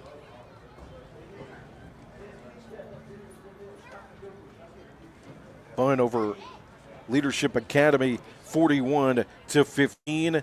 North Pitt over North Lenore 89-0 in the fourth quarter. It's very possible. Central Davidson, number 10 team in the 4A over Lexington 32-0. That's a final. West Rowan over South Rowan 48-6. A final score. Eastern Alamance leads Cummings 57-13 in the fourth quarter. Salisbury over East Rowan in the fourth, 24-21. Community School of Davidson 28, Lake Norman Charter 7. Randleman and Montgomery Central are tied at 14 in the fourth quarter on your 4A scoreboard. Forbush over West Stokes in the fourth, 24-17. Brevard, the number 2 team in the 4A, they lead Smoky Mountain 54-12 at home. The number 3 team, Mayodan, a team at 5-1 facing 5-1 Hickory. Hickory leads at 28-21 in the third quarter, according to Max Preps. Newton Conover over North Lincoln 35-14. East Lincoln over West Iredell 21-6. And Stuart Kramer at 4-1, tied with Burns in the third, who's 3-3, 21-21. Your Greensboro Metro scoreboard. We'll get you updated on that before we head out of here. 5-0 Ashboro at last check was leading over Northern Guilford, now down by 11, 31-20 in the fourth quarter. High Brighton over Chase, 21-20. Northeast Guilford over Southern Guilford, 26-0 in the fourth quarter. What about there was an Ashboro and Northern Guilford playing tonight? Yep, I just read that score. Okay. They're leading by 11 is Northern Guilford. Okay. Ashboro undefeated at 5-0, Northern Guilford at 4-1. Dudley over Ben L. Smith, 34-23 in the fourth quarter. Reagan over Northwest Guilford, 41-16. Other Metro scores: Eastern Alamance over Cummings. We mentioned that one, 57-13. Ragsdale over Page, 20-11. That's a huge one. I think Page with just one loss on the season. Nope, 3-2 on the year heading into that one. Person over Graham Big, 56-0. Southeast Alamance and Western Alamance are in overtime. Both teams 4-1, a 7-7 ball game. Oak Grove over North Forsyth, 49-12. And Grimsley taking on Varina, who's 4-1 out of Richmond, Virginia. They lead it in the fourth, 21-14. That's your out-of-town scoreboard, brought to you by Car Needs of Reidsville. You're on RoCo Radio and RoCoRadio.com. Final score, 13-12, Morehead. What a game. I think I'm tired. You wore out after that one? I'm wore out. It is hard to focus when you don't have a clock, isn't it? Yeah. That was tough tonight, but that's okay. They're going to get that fixed and get it situated, and we'll be back here again. So we'll see on the airwaves as Morehead takes on Reidsville on Friday night from Community Stadium. Your pregame show at 6:20, kickoff at 7 o'clock. For David Woods, I'm Joe Dexter. Have a great night, everybody. Thanks for listening to tonight's broadcast of the RoCo Radio Game of the Week. Made possible thanks to our wonderful sponsors, whose passion is to highlight the student athletes on the gridiron, as well as the coaches that help mentor them on and off the field. High school football action on RoCo Radio is brought to you by Penrose Car Wash. Voted #1 car wash in Rockingham County, Penrose Car Wash at 1509 South Scales in Reidsville has been serving the Reidsville and surrounding area for over 50 years. Established in 1970, this popular venue welcomes everyone. Penrose Car Wash, open 24/7, and find us on Facebook. Penrose Car Wash, celebrating our 55th anniversary. Voted #1 car wash in Rockingham County 3 years in a row. Tonight's coverage of high school football across Rockingham County is brought to you by our friends at Two Rivers Plaza. Rockingham County's premier location for exceptional small businesses is Two Rivers Plaza at 307 West Meadow Road in Eden. Visit the wonderful small businesses there today at Two Rivers Plaza, your premier source for small business services. High school football on RoCo Radio is brought to you by Kooler Ice. Looking for a fresh ice and water option that's ready when you are? Kooler Ice is countywide. Find fresh ice and water at Little Caesars Pizza in Mayodan, 6734 NC 135 across from Walmart.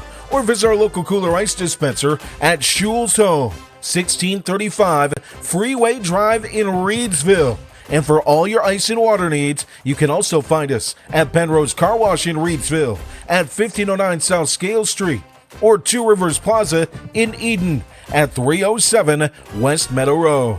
Get Kooler Ice, great tasting, fresh ice, available 24/7 at all 4 locations. 16 pounds or 32 pounds, plus premium water by the gallon or 5 gallons. At Kooler Ice, fresh and ready when you are. High school football coverage on RoCo Radio is made possible thanks to support from Sandy Cross General Merchandise, serving the Sandy Cross community, Rockingham County, and surrounding areas of our beautiful Piedmont Triad since 1988. Rockingham County's community store at 164 Boyd Road in the Sandy Cross community of Rockingham County, celebrating our 37th anniversary. Stop by Sandy Cross General Merchandise for fresh ice and local pure brand gasoline with the cheapest price in Rockingham County for 93 non-ethanol. Sandy Cross General Merchandise is also your niece's sausage headquarters with great value for Rockingham County. To find out more about the Log Cabin Store, visit us on Facebook by searching Sandy Cross General Merchandise. High school football coverage on RoCo Radio is made possible thanks to the wonderful team at Ancora Compassionate Care. When life brings you tough moments, you don't have to face them alone. Ancora Compassionate Care has been a part of this community since 1987, offering serious illness care, hospice care, and now compassionate support through their counseling center. Their mission is simple: to be a supportive presence for life's journey. That's care you can count on right here at home. Visit AncoraCC.org to learn more about how they can support you. When comfort matters most, ask for Ancora Compassionate Care by name, just as they are a supportive presence for life's journey. Ancora Compassionate Care is proud to support our local football teams on their journey towards successful seasons. Tonight's game is made possible thanks to Circle Drive-In in Eden, serving the best hot dogs in Rockingham County for over 50 years. Located at 111 Boone Road, Circle Drive-In is your home for fast and friendly service and an all-American meal. Stop by our old-style drive-in for a delicious cheeseburger, crinkle-cut fries, and top your meal off with a milkshake or banana split. Or choose from one of our many menu items such as buffalo wings, chicken tenders, steak and cheese, the chuck wagon, and so much more at Circle Drive-In since the 1970s. For good food, stop by Circle Drive-In, 111 Boone Road, near the roundabout. High school sports coverage on RoCo Radio is made possible thanks to our friends at Tri-State Steel in Reidsville, distributing quality metals for over 30 years. Our clients range from mom and pop shops and building contractors to large manufacturers and fabricators. Visit us at our 6,000 square foot, fully stocked retail metal superstore at 2513 Richardson Drive, where we can help you meet your homeowner or hobbyist needs. Open Monday through Friday from 8 a.m. till 5:30 p.m. and on Saturday from 8 a.m. till noon. From pipe bollards to square tubing to finger guard material and more, our retail metal superstore has several quality metal products in stock in various sizes and ready to be cut to your exact specifications. Call for a quote today at 336-280-4859. That's 336-280-4859 for Tri-State Steel, a valued community member. And tonight's coverage is brought to you by Shannon Moore and the team at River Lake Homes, LLC, your hometown realtors in Rockingham County and the official real estate agency of RoCo Radio. Shannon Moore and the team at River Lake Homes, LLC is local, experienced, and trusted. River Lake Homes LLC represents its real estate clients with integrity and delivers excellent service on the journey to finding your dream home. Serving Rockingham, Guilford, and Alamance counties with over 27 years experience and endless dedication, River Lake Homes ensures your real estate investment is a success. Looking to acquire or sell land, residential or commercial properties? Look no further than your hometown realtors, River Lake Homes, LLC, a believer in local community and serving all of its real estate needs. To learn more about how our agents can best serve you, visit riverlakehomesllc.com or call 336-772-3221. That's 336-772-3221 for your hometown realtors, River Lake Homes, LLC.